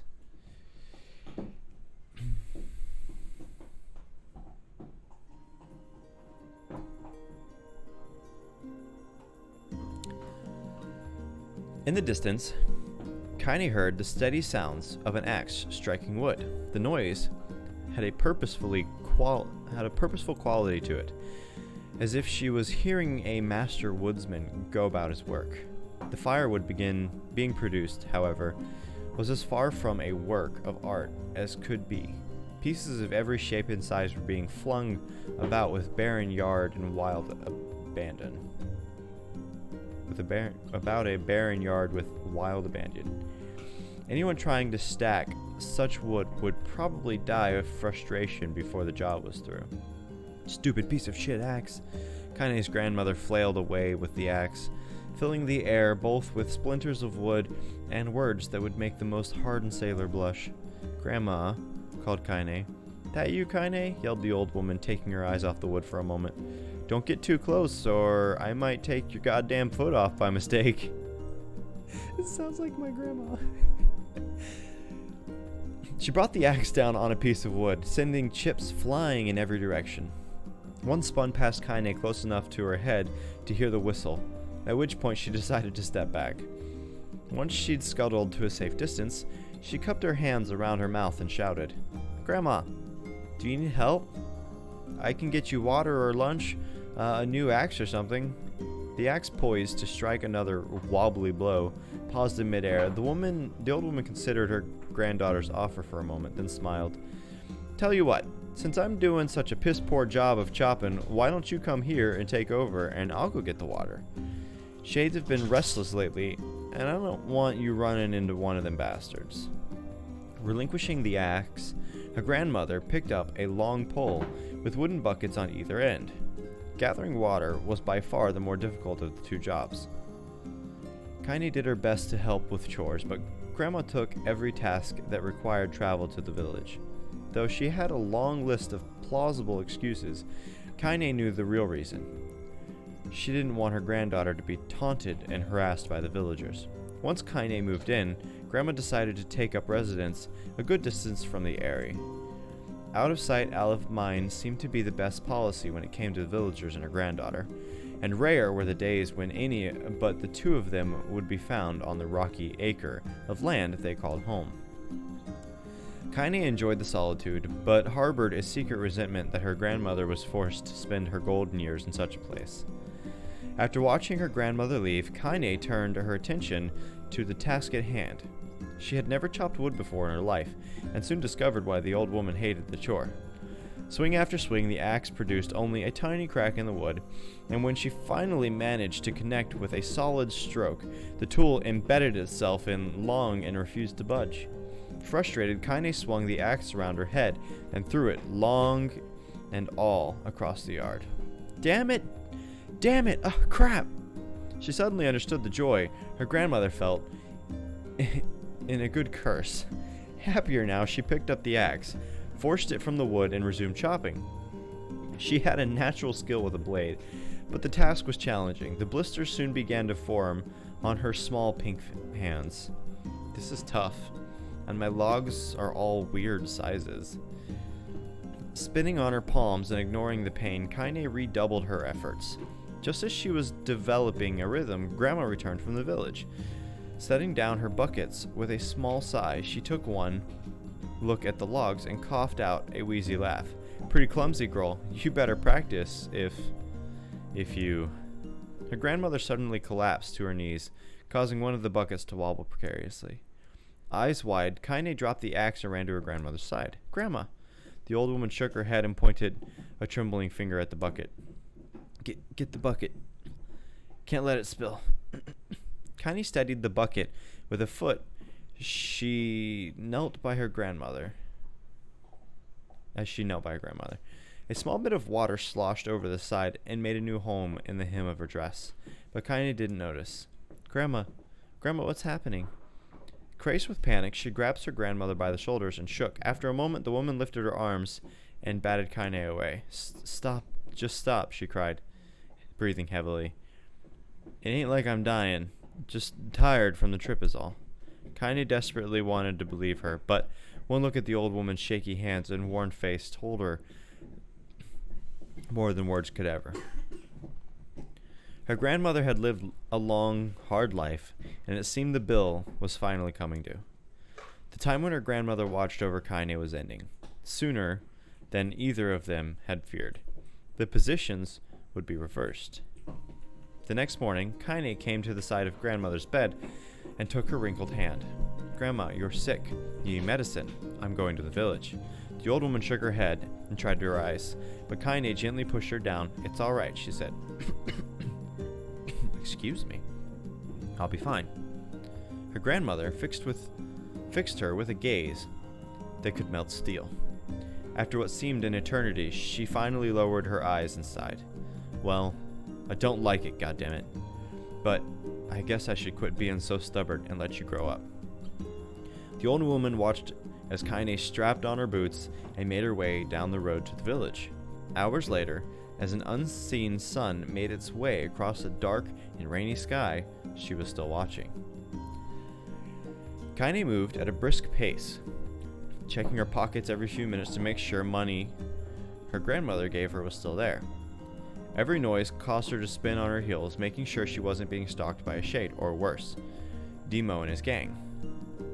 But she encountered neither tormentors nor shades, and Kaine finally found herself at the entrance to the village. The few adults she could see glanced sideways at her, then muttered to each other behind raised eyes before slinking away into the shadows. Her heart racing, Kaine took a series of rapid, shallow breaths and tried to calm herself. I have to prove myself. I have to help Grandma. I have to be strong. She chanted those words to herself over and over as she slowly made her way. Finally, her eyes settled on a rotund older woman who was angrily waving her arms in the air and telling everyone who would listen exactly what she thought of Kaine's presence. Hey, lady, said Kaine with a bravado she did not feel. Where's the apothecary? The woman's flabby cheeks shook in bewildered anger. How dare this thing speak to me? They seemed to say, but Kaine saw that her eyes held a different emotion. Fear. Yeah, we're both scared, lady. Trust me on this one. Which way? Kaine repeated. The woman pointed at a small building to her right before hitching up her dress and stumbling off in the other direction. Kaine cringed, expecting a stone to come flying from the assembled crowd, but none came. Her mind was filled with a strange noise of pride as she made her way to the apothecary. But the new emotion had little time to take root, for as soon as she opened the door, she noticed a familiar customer at the counter. It was Demo. He'd clearly been sent here on some kind of family errand, because his gang of followers was nowhere to be found. Oh my god, he sputtered. What are you doing here, freak? The insult was delivered without force, and Kaine happily ignored it. Stretching on tiptoes to see over the counter, she asked the shopkeeper for the medication. Ha! Barked Daimo. That old bitch finally keel over? Go to hell, Daimo. The boy's eyes grew so wide they seemed ready to fall out of his head, but before he could let fly a comeback, or worse, a punch, the apothecary told him to knock it off before he kicked them out of the store. He slunk out of the shop, cursing Kaine under his breath. Once he was gone, she allowed herself to breathe once more. Taking a brief tour of the shop, while the owner prepared her medication. Countless tiny bottles filled the cramped store, each with a label written in some indecipherable language. An ocean of aromas assaulted her nose, creating a scent that was exotic, but not altogether unpleasant. Seeing such a variety of supplies gave Kaine a sense of peace. Surely, in a world so vast, there would be a place that she could call home. On the far wall, behind the counter, rested a portrait of a stunning young girl. The picture had once contained bright, vibrant colors, but time had worked its cruel magic, and they were beginning to fade. The beauty of the work, however, remained undiminished. You like that picture? Kaine turned to find the apothecary with a small vial of medicine in his hands. His eyes were gentle but sad, and they seemed to stare through her and into nothing as he spoke. That's my daughter. I sketched it when she was just a little girl. She's been dead a long time now. Kaine didn't know how to respond. She just stared at the portrait and tried to come up with the right words. Pictures are wonderful things, continued the shopkeeper. They let the ones closest to you live on forever. He shook his head slightly, then looked at Kaine and smiled, handing her the medication. He reached into his sizable green apron and produced a handful of old wax crayons. You should have these. There's no one left that I wish to draw. Kaine took an instinctive step back, causing the shopkeeper's face to darken. Yes, I've heard the rumors about you, he said. It's a small village, and word travels quickly. Between you and me, I'm not sure which of them to believe, but I also don't think they matter much. I know your grandmother, Callie, and I think the way she was driven out of this town is just deplorable. Grandmother's name is Callie? Thought Kaine suddenly. She was still mulling this new fact over in her mind as she reached out and gently took the crayons from the apothecary's hands. Your grandmother is an old friend of mine, he said as Kaine scooted away yet again, and I owe her much. I wager she won't like it if you drew a picture of her. Yes, I think she would. I wager she would like it if you drew a picture of her. Yes, I think she would like that very much. Kaine murmured a quiet agreement, but inside her heart was bursting. Never before had a villager treated her with anything but complete contempt. It was tiny, almost imperceptible step. Alright, I was right. But it was a step nonetheless. And with enough tiny steps, she might one day discover the rest of the world. When Kaine returned home, she found her grandmother asleep in the bed. Her feet were blackened and raw, even bleeding in places, leading Kaine to think that she had been pacing around the room until exhaustion finally caught up with her. She placed the medicine by her grandmother's pillow and turned to leave, but found the old woman's hand clasped around her arm. Back already, are you? Asked her grandmother with a yawn. Come here. Let me have a look at you. Grandmother sat up and examined Kaine from head to toe. Finally, satisfied that nothing terrible had befallen her grandchild, she leaned back and allowed herself to relax. Well, how was it? Those bastards give you any trouble? It was kind of fun, said Kaine with a small smile. No, seriously, it was. Fun, eh? Asked her grandmother in a voice which implied she believed anything but. Uh-huh. So anytime you need me to run an errand, just let me know. As she spoke, Kaine removed the crayons from her pocket. After a brief explanation of their source, she informed her grandmother that she was going to sketch her portrait. A portrait of me? Ridiculous. No one wants to stare at a wrinkled old crone. But Grandma, it'll make you live forever. Horse shit, said her grandmother, throwing back the sheet from her bed. Livin' forever would just piss me off. Now put those crowns away and help with dinner. But Kaine would not relent. And in the end, Grandma found herself leaning against the wall of their house as if posing for a master artist. Kaine took up the crowns, eyed her subject carefully, and set to work. Just as her grandmother was about to nod off, Kaine finished the piece. After staring at it for a bit, she released it from her grip and let it slowly drift to the floor. It's terrible. It doesn't look like you at all. I'm sorry, Grandma. I thought those crowns would, you know, make the drawing easy or something. The woman's old eyes narrowed at her granddaughter's disappointment. Let me be the judge of that, she said, ignoring the pain in her back and reaching for the paper. The sketch could have been a person's face. It also could have been a boulder, a lump of clay, or an incredibly misshapen loaf of bread, all rendered in a chaotic array of colors. The old woman stared at the picture for a long time, then slowly wheezed out a laugh. "Oh, Kaine," she said between the laughter, "you truly are my blood. You are as clumsy as me, and I love it. But hush, I won't hear any more bull about how ugly you think it is.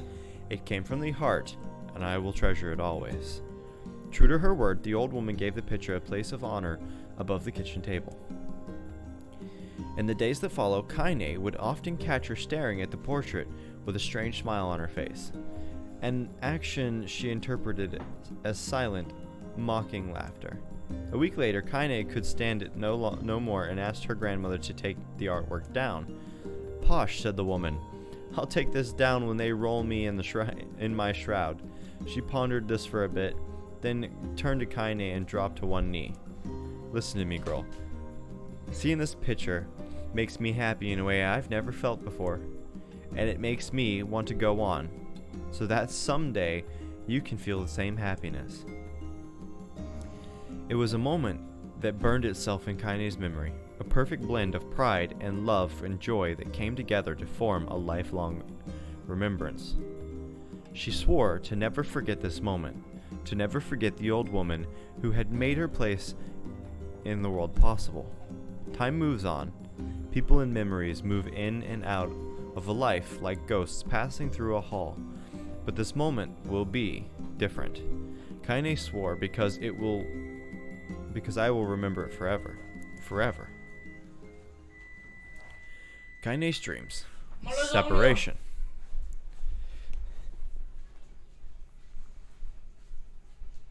Listening to chocolate over there? How was your nap? I did take a nap. Snore. You heard me, but I was clearly snoring over there. Oh yeah, I heard you. It's a comfy fucking chair.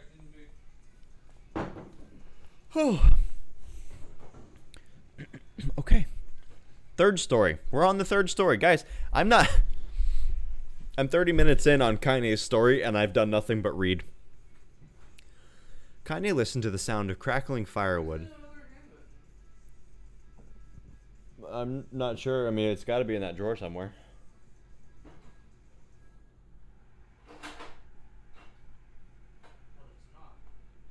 I don't know then. Do you need help? Hold on 1 second, guys.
I'm really bad at forgetting to turn on the mic when I go on break. Oh, did they hear you? I mean, they can't hear me because I'm not good at turning it back on. Oh, there it goes. Kaine listened to the sound of crackling firewood and stared at the black object on her plate. She'd been pushing it around the wooden disc for a good 10 minutes, ignoring the bemused stare of her grandmother. Finally, she summoned her courage and gave the object a brief sniff. A sharp, bitter scent flew up her nostrils and made its home there, causing her face to twist with disgust. Grandma, I can't believe you want me to eat a bug. The old woman threw some more wood under the cooking pot and snorted. It's no bug, you fool girl. It's a berry. Why the hell would I be feeding you bugs? Yeah, well, it sure looks like a bug, said Kaine. And I think it's burnt or something because it smells terrible. With that, Kaine held her nose and threw the berry in her mouth, chewing it as little as possible. Oh yeah, that's terrible, all right. Why, you little brat, laughed the old woman. Look at you, look at the sass on you. You've been spending too much time with me, and that's a fact. 5 years had passed since the moment that Kaine's grandmother saved her from the bullies. As is often the way with two stubborn people, their relationship had grown in fits and starts, but moved forward all the same.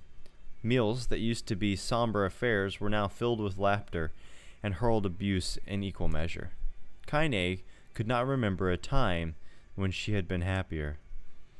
As the years went by, Kaine started to shoulder more and more of the daily responsibilities. Her grandmother's legs grew weaker by the day, and she could no longer do many of the chores she used to take for granted.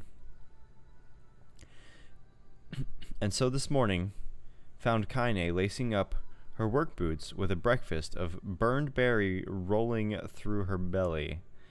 Where are you going today? Asked Grandma suddenly. Kaine looked up, surprised. The old woman rarely asked for specifics anymore. Well, I was going to check out the kelma trees and see if they were ripe. I thought we could make some jam or something. Oh, and I'm going to pick up some flagstones, so I need to take the wheelbarrow. Flagstones? What in the hell for? Kaine stared at her grandmother and held out an arm and swept it around their home. Constructed mostly of cloth, rope, and rubble, the old piece sagged like a boxer in the final round. Grandma, a dying cat could chew through this house. I'm going to build a stone wall so we have some protection. The old woman laughed, exposing her toothless grin to the world. God damn, girl, if a bunch of thieves want to ransack this old place, let 'em come. We got nothing worth stealing anyways. I'm not worried about thieves, I'm worried about shades. People saw one west of the village yesterday. The old woman tilted her head and stared at her granddaughter. Well, shoot. I don't know why you have to do it today. We can worry about it some other... Grandma, no. If I don't go to the kelma trees, we won't eat tonight. You know that. A confused expression passed across the old woman's face, and for a moment, she was a small child lost at a carnival. Yes, she said after a bite. Yes, of course, you're right. I'm sorry, Kaine. Lately, it seems my mind is... She didn't finish the thought, instead walking over to her nightstand and gently taking the wreath of lunar tears from the drawer. The flower petals had aged to a brilliant whiteness, and Kaine thought it was more beautiful now than the day she first received it. You're going to be a true woman soon, Grandma said as she placed the flowers in the girl's hair, so that means less chatter about shades and building defensive walls and more talk about how beautiful you've become. Annoyed, Kaine reached up to remove the garland, but the look on her grandmother's face stopped her hand. You're a beautiful thing, said the old woman, and there ain't another like you in all the world. I'm very proud of you. Okay, Grandma, that's enough goddamn complaints for one day. Such a mouth on you. Where did that come from? Gee, I wonder. I'll teach you to sass me, girl, yelled Grandma. Suddenly she lurched forward and grabbed Kaine by the ears, pulling her around the room with a crazy grin on her face. Grandma, yelled Kaine in a quaking voice. Grandma, stop it, what the hell? The old woman stared at her and blinked, then slowly held her wrinkled hands out as if it was the first time she'd ever seen them. Oh, I don't know what happened there. I'm sorry, girl. Sometimes my mind just kinda thought the look on her grandmother's face was the most heartbreaking thing she'd ever seen. Listen, she began. Maybe I should stay home after all.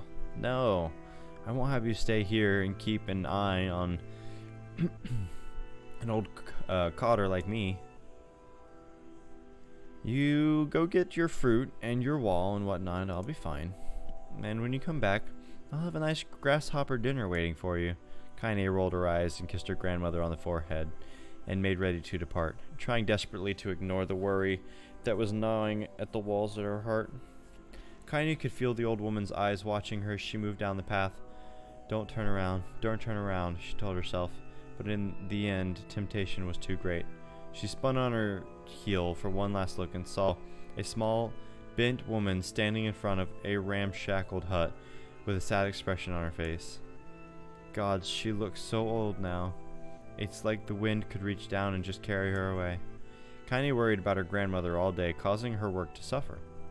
What little fruit she could collect was tossed carelessly into the wheelbarrow, and she found only a couple stones before losing interest in the project.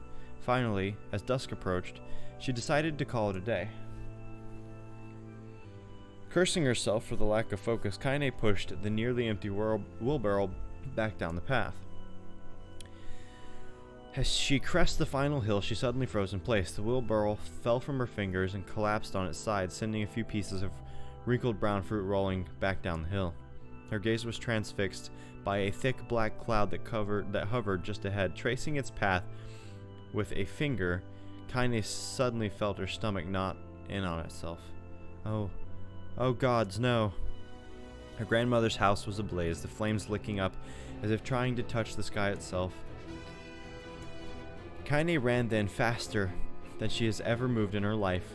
Once she tripped on a stone and went sprawled into the rocky ground, but she leapt to her feet and continued running, unmindful of the blood that spilt from her wounded hands and knees.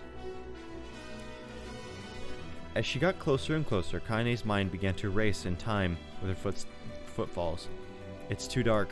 It's too dark. Not just fire. Can't be fire. Too much smoke. Gotta save her.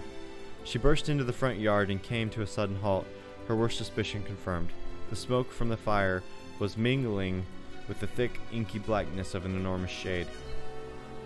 The massive creature supported itself on 3 twisted feet, and achieved balance through means of a large armored tail. Scales, horns, and claws sprouted from its body in a random chaotic pattern, giving it the appearance of a lizard designed by some insane god. Seeing Kaine, it let out a roar and flicked its tail, sending small whirlwinds spinning around the yard. For a moment, the creature retreated into a shimmering inky blackness, as if her mind was unable to comprehend that such a thing could actually exist. But then, the smell hit her, a blend of rotted meat and excrement. The horror became real once more. The creature bellowed again, and this time Kaine responded with a scream of her own. "All right, you bastard!" She thought as her scream echoed off the high mountain cliffs around them. "It's you or me! Let's go!" The shade eyed Kaine with bemused interest. Then it began looking from her to the house and back again, as if urging her to look at the destruction it had so gleefully wrought. With dread building in her heart, Kaine glanced towards the house. Through the smoke and flames, she spotted a small figure struggling to escape the ruins.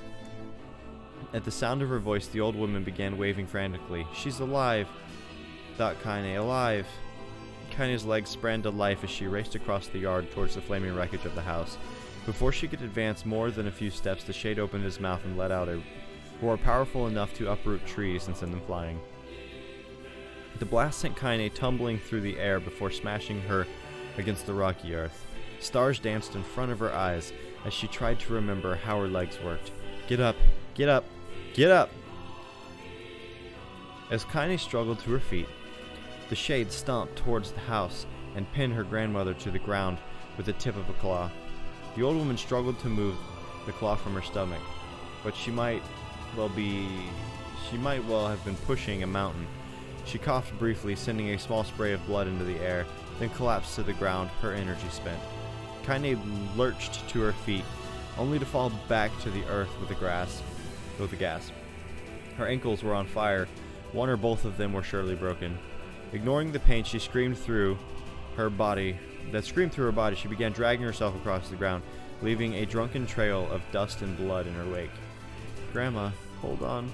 Just a little longer. Her grandma's face was turning blue, her eyes rolling back until only the whites were exposed.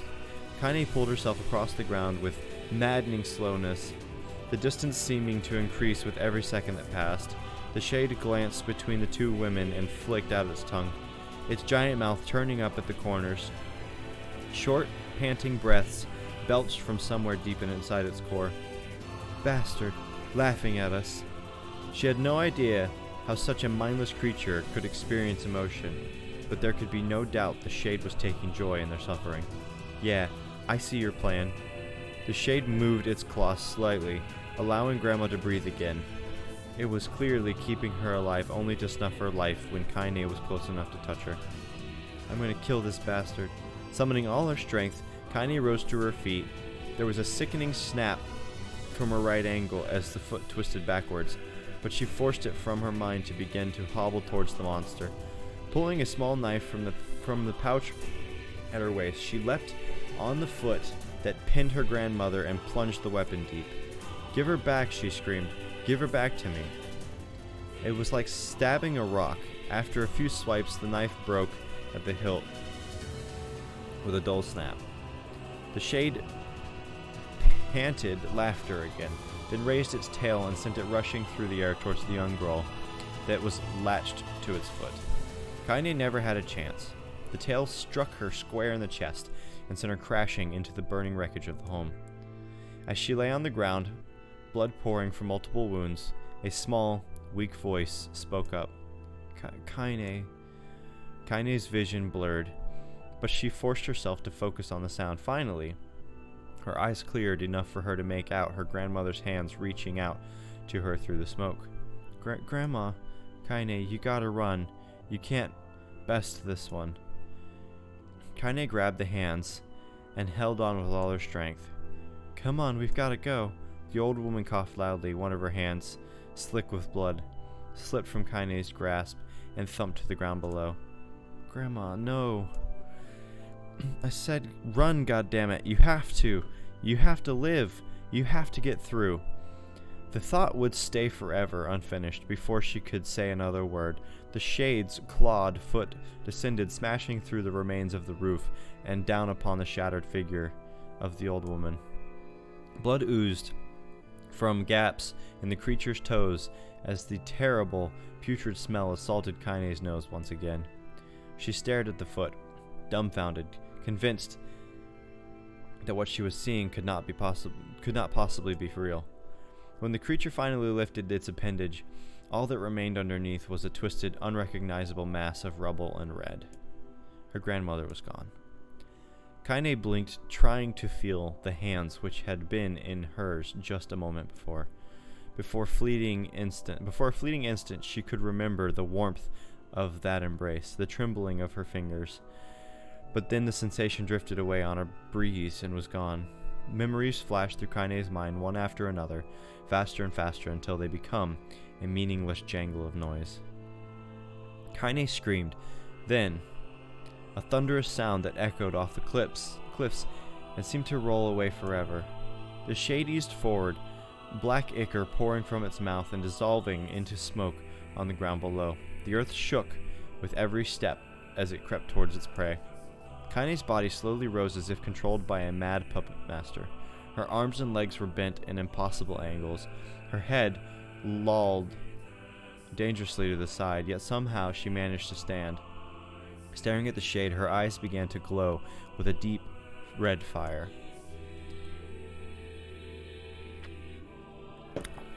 So much reading. The creature, so confident just moments before, took a slow, hesitant step backwards, trying to discern if this broken human could possibly pose a threat. Kaine seized the moment, laughing like a madwoman. She leapt into the air and plunged the shattered hilt of her knife deep into the leg of the Shade. The Shade took Kaine off like a fly, sending her crashing to the earth once again. Her chest rose and fell slowly, as if a great weight were resting on it. Moist sounds of pain echoed through her mind. Something warm and thick oozed from her ears. Is that blood? Think it is. Think I'm bleeding to death. No. Can't die. Grandma told me to live. Deep inside Kaine's mind, something finally broke. The sound, the pain, the smoke and flames, all of it faded away until all that remained was a single incantation repeated over and over again. Kill it. Kill it. Kill it. Kill it. Kill it. Kill it. Kill it. Kill it. As the spark that was Kaine slowly began to flicker and die, she felt her desire to kill and her desire to live blend into one. The distance between heartbeats grew longer and longer and longer.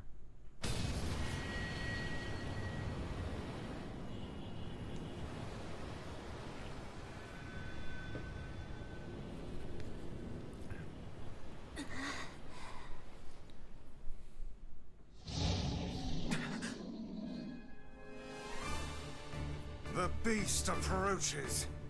Oh, I know.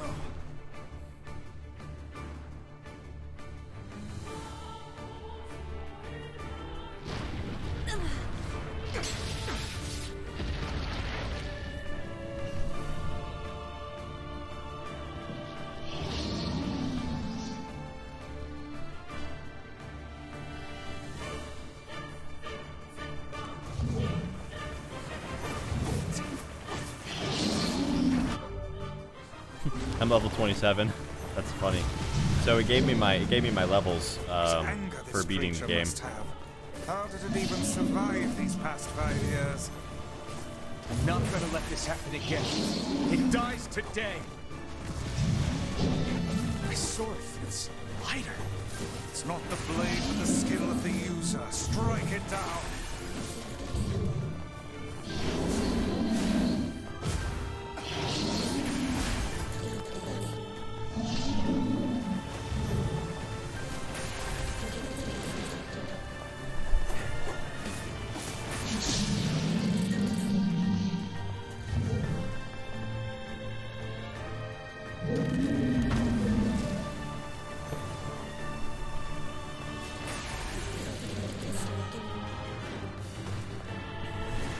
So curious why Devil and Popola never fixed the damn hole in the roof. I mean, they can fly, so probably wouldn't have taken that much.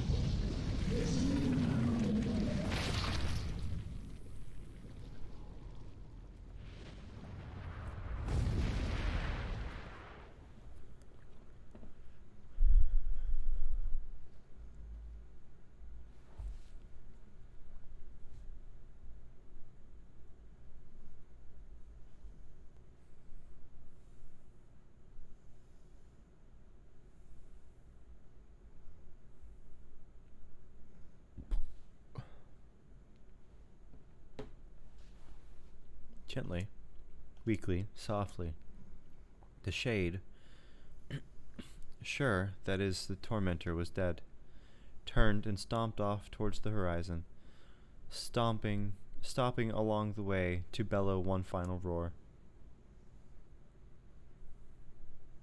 Couldn't kill it. Shamed beyond imagining, Kaine tried to turn her head to one side, but only succeeded in coughing up a huge gout of blood. It was getting difficult to see, and only after a moment of fierce concentration did she realize that her left eye was gone. Laughing to herself, she turned her remaining eye to the ruins of her home and noticed a ragged stump of arm resting a few feet away. Yeah, that's mine, she thought with a mad giggle. This is gonna make clapping a real bitch. Cried a sudden voice from the depths of her mind. Finally gonna die, are ya? Well, you had it coming. Go to hell, Demo, she thought at the unseen assailant. Go to hell before I pluck out your eyes and feed them to a dog. The voice of her childhood terror evaporated into smoke, only to be replaced by another, more recent voice. Hold still, said the apothecary, materializing from the ruins like a ghost. I want to draw you. That way you can live forever. No, stop. I don't want to live forever. I want to die right here. I see, he said quietly. Well, if that's what you want. The spectral shopkeeper fluttered in and out of existence for a moment, then produced a piece of paper and sketched quickly. After a few seconds, he turned the page to Kaine and smiled. Since you rejected my offer, I decided to draw someone else. It was a picture of her grandmother. Real as life, Kaine opened her mouth to thank the man, but stopped as the picture began to blacken in the middle. Before she could say anything, dozens of multi-legged insects began to swarm across the image, tearing at it with sharpened pincers. Stop! No! Don't hurt that picture! Kaine reached out with her remaining arm and waved futilely at the air. To her surprise, the insects fell off the picture and to the ground below, where they vanished into tiny black tendrils of smoke. Relieved, Kaine turned her good eye back to the picture, only to open her mouth in a silent scream. The sketch now showed her grandmother as she truly was, a smashed, unrecognizable lump of nothing. The apothecary smiled, then broke into a jolly dance. See that? He cried as he danced his jig. It's perfect now. She looks just like you. A-cha-cha-cha. I look like that? Oh God, I'm gonna die. I'm gonna die. Drowning in despair, Kaine laid her head back in the mud and smoke of her ruined house and waited for the end to come. But just before she let everything go, an unfamiliar voice began whispering in her ear. Ain't you got a wish, sunshine? The voice was vulgar and fierce at the same time, as if insanity had somehow found a way to take form. Kaine wanted to scream at the voice, as the voice crawled under her skin, but her lungs refused to work. You know, a wish, like a prayer or something. Why don't you get on your knees and start praying to heaven? Please, invisible man in the sky, save me. Save me. Kaine finally resorted to shouting at the voice in her mind. I don't make wishes. They don't come true for me. I'm a curse, a freak. I should be left to die. The other voice boomed in her ears. Oh God, you are the best. Kaine glanced down and saw a black, shiny substance oozing from her legs. She tried to brush it away, but her remaining arm would no longer respond. The substance slowly crept around her feet, and then began moving up towards the rest of her body. Is this death? Is this what it's like? Or is this just my mind losing itself? She could feel the slime oozing upward, feel the hot searing pain it left in its wake. Whatever else might be happening, she was still alive, and this was real. Come on, said the voice. Let it go. Kaine tried to ignore the voice and concentrate on the pain, but the newcomer would have none of it. Don't ignore me, sunshine. You're ready to give up, ready to die. So why not let me have it? Have what? Your body. Come on, give it to me. Give it to me. I want to stand on the ground, feel the rain, taste the wind. The voice paused, as if licking its lips. When it resumed, it was filled with mad, unabated joy. I want to take your hands and use them to choke the goddamn life out of people. I want to tear out their throats and bathe in the blood, just like before. In response, Kaine shifted her head and vomited. The warmth of it crept down her front and mingled with the pain of the encroaching black ooze. Are you a shade? Yeah, maybe. What of it? The slime reached her face, crept up past her nose, and slowly oozed into the socket of her missing eye. The moment it touched her brain, Kaine was struck with the most powerful sensation she'd ever felt in her life. It was ecstasy. She wanted to scream with delight, but all she could manage was a small, whispered moan. Feels good, don't it? Asked the voice with a chuckle.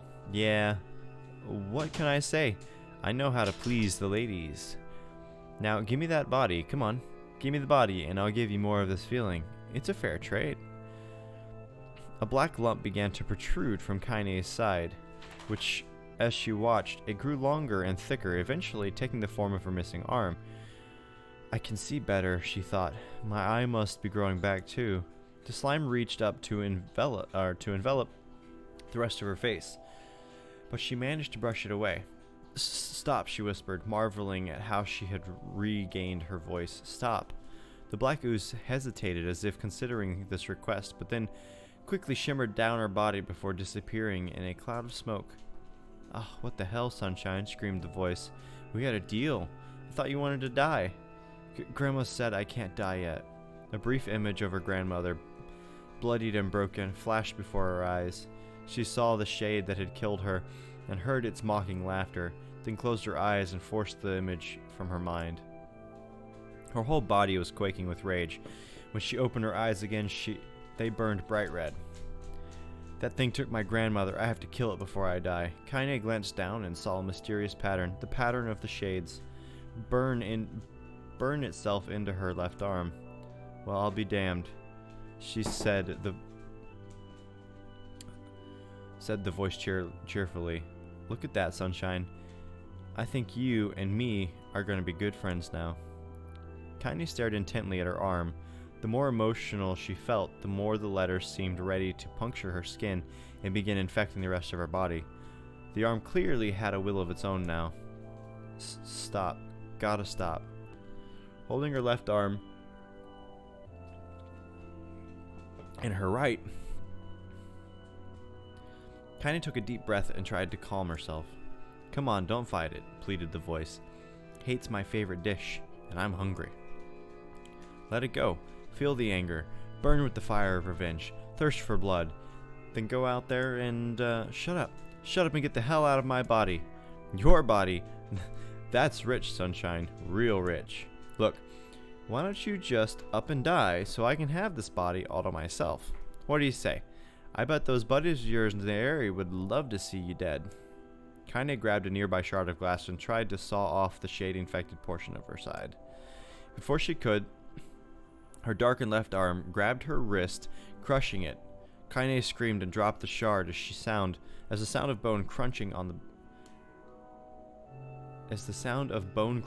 bone filled the air. Stupid idiot girl, you're possessed now, Sunshine. There ain't no going back. The voice laughed again, a loud, long wail that seemed to go on without end. Possessed? Whispered Kaine. Yeah, possessed, you and me. We got what you might call a timeshare arrangement. Remember how folks used to think you were a freak? Well, wait till they get a load of you now. Kaine looked up, tear in her eyes. The sky seems smaller somehow, darker. Is this because of that? Shade? Is this how they see the world? So, listen, purred the voice. I know this whole possession thing seems a bit sudden, but it ain't all bad. There's plenty in it for you, too. I'm a very powerful creature, Sunshine. And now that power belongs to you. You got enemies? People you want to kill? I can make it happen. That little fat kid who kept picking on you? That big old shade that squished your granny? Well, wrap them up in their assholes.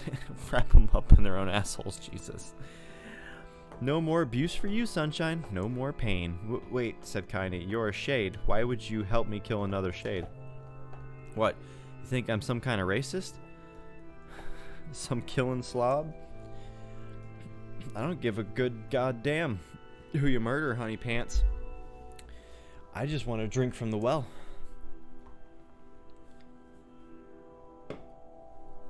Kaine considered this as she struggled to her feet.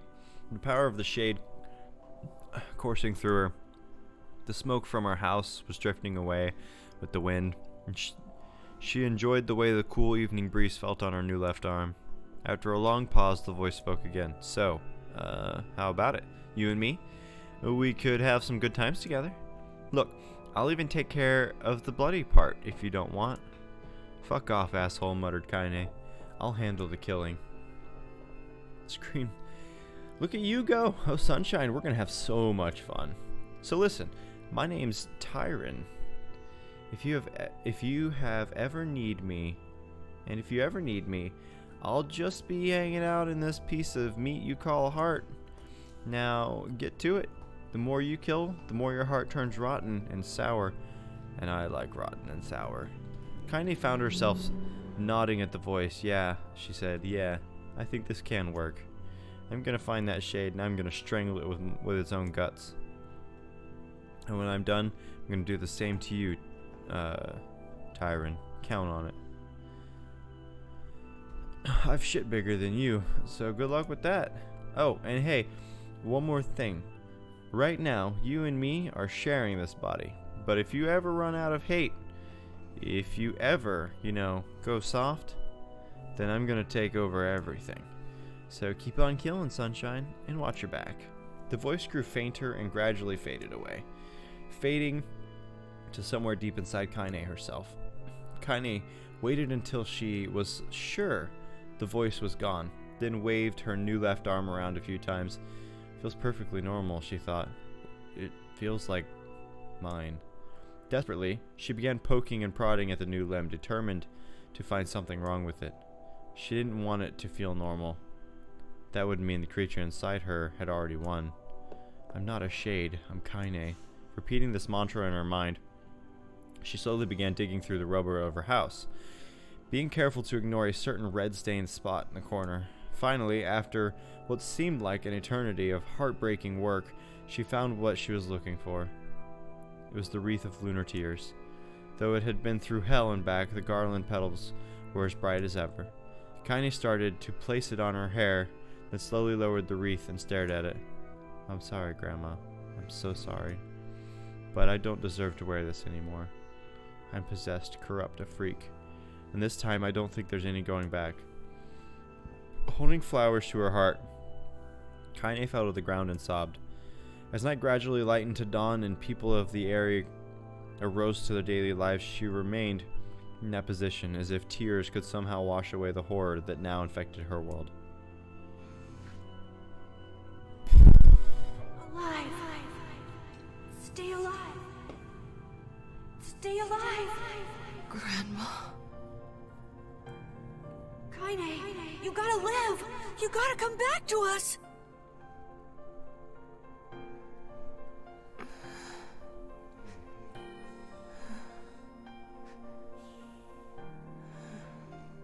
Oh, hey.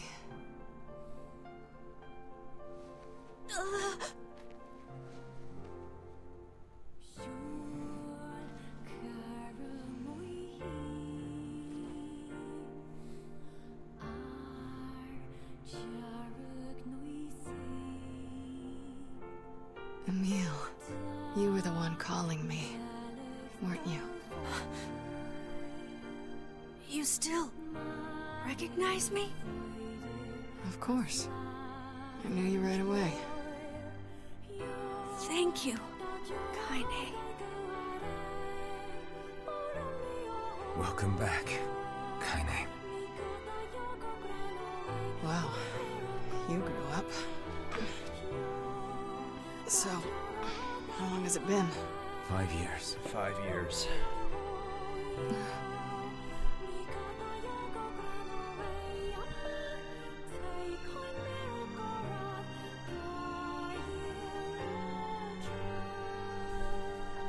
Shit.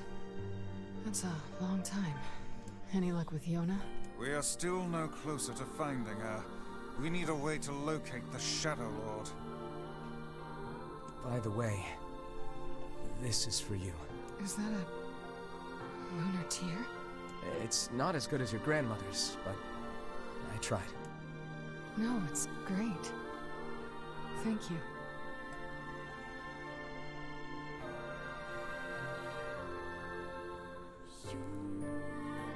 Kaine waking from her long petrified sleep. Emil's unflagging kindness. Our reunion was a happy one, and we let it wash over us like rain. That is, until Devila and Popola had to go and ruin it all.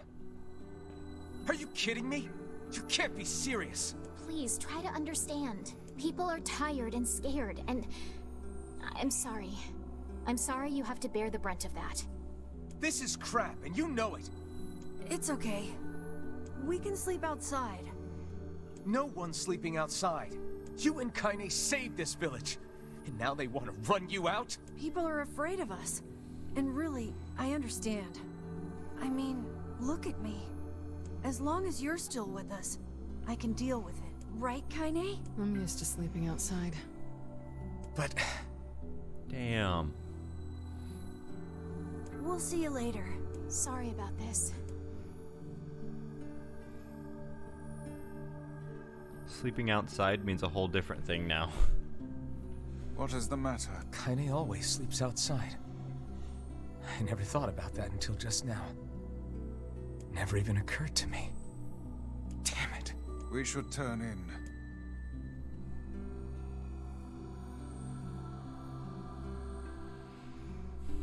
I didn't get much sleep that night. For the first time in my life, I hated Devola. For the first time in my life, I doubted Popola. But those feelings are pointless in the end. They said and did what they did for the sake of the village. To protect it from the horror of the Shades.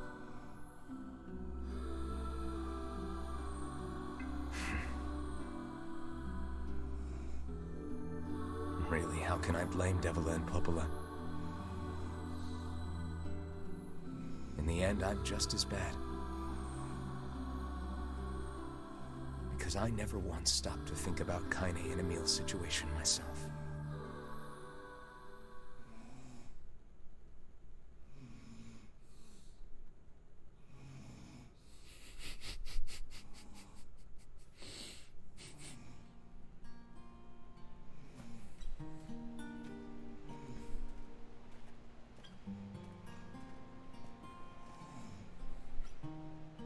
I should apologize to Kaine and Emil, but... what good would that even do? I got a fire going, Kaine. Wait, is that... Campfires are weird. I'm so happy to get to talk to you again, Kaine. Yeah, me too.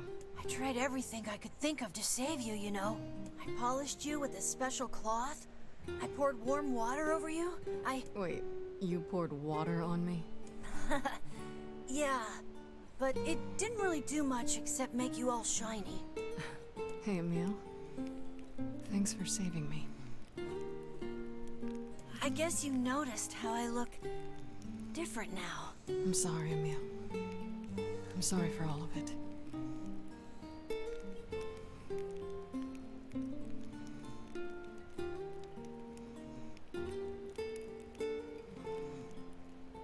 He be snoring, huh? You look like you're about to fall asleep too. Well, I mean, this new form isn't all bad, you know?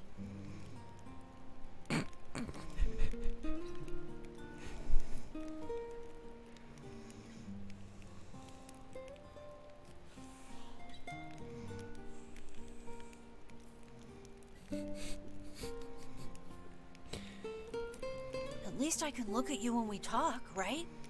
Hey, so why don't you tell me something about yourself? I'm not very interesting. Sorry. Come on.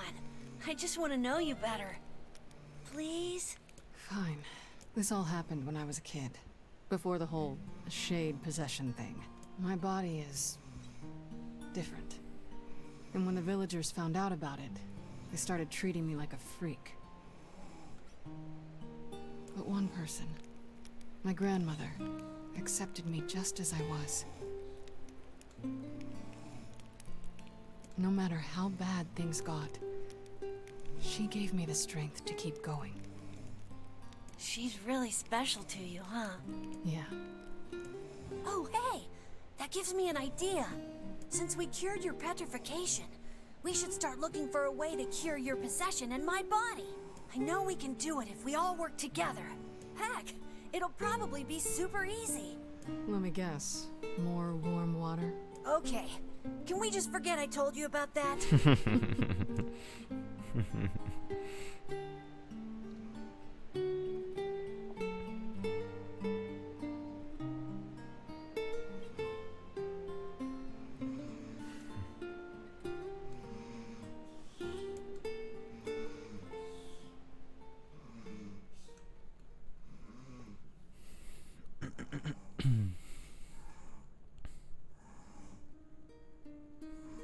Sleep well?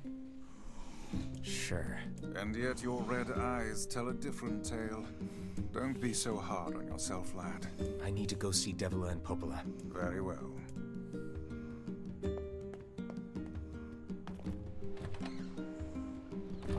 Okay, we're gonna save, and then I'm gonna go ahead and call it. Because I have dinner, and I have some stuff I gotta do. Also, this one here snoring pretty damn loud, so...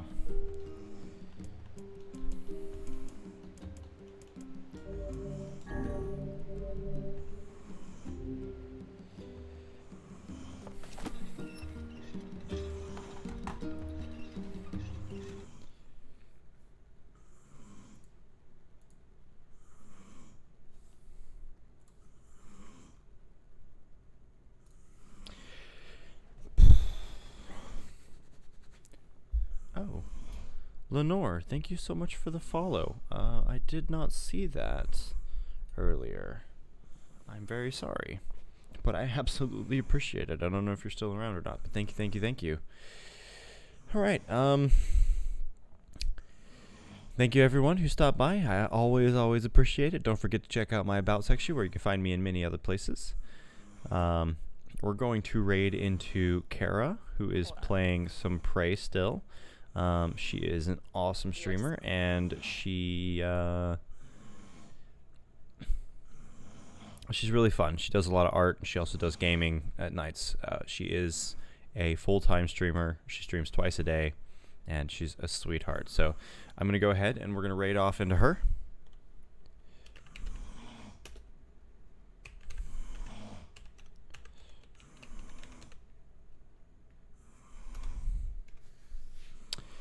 And I hope you guys all have a wonderful night. And yeah, I will catch y'all another time. Bye. Where's Mike Myers?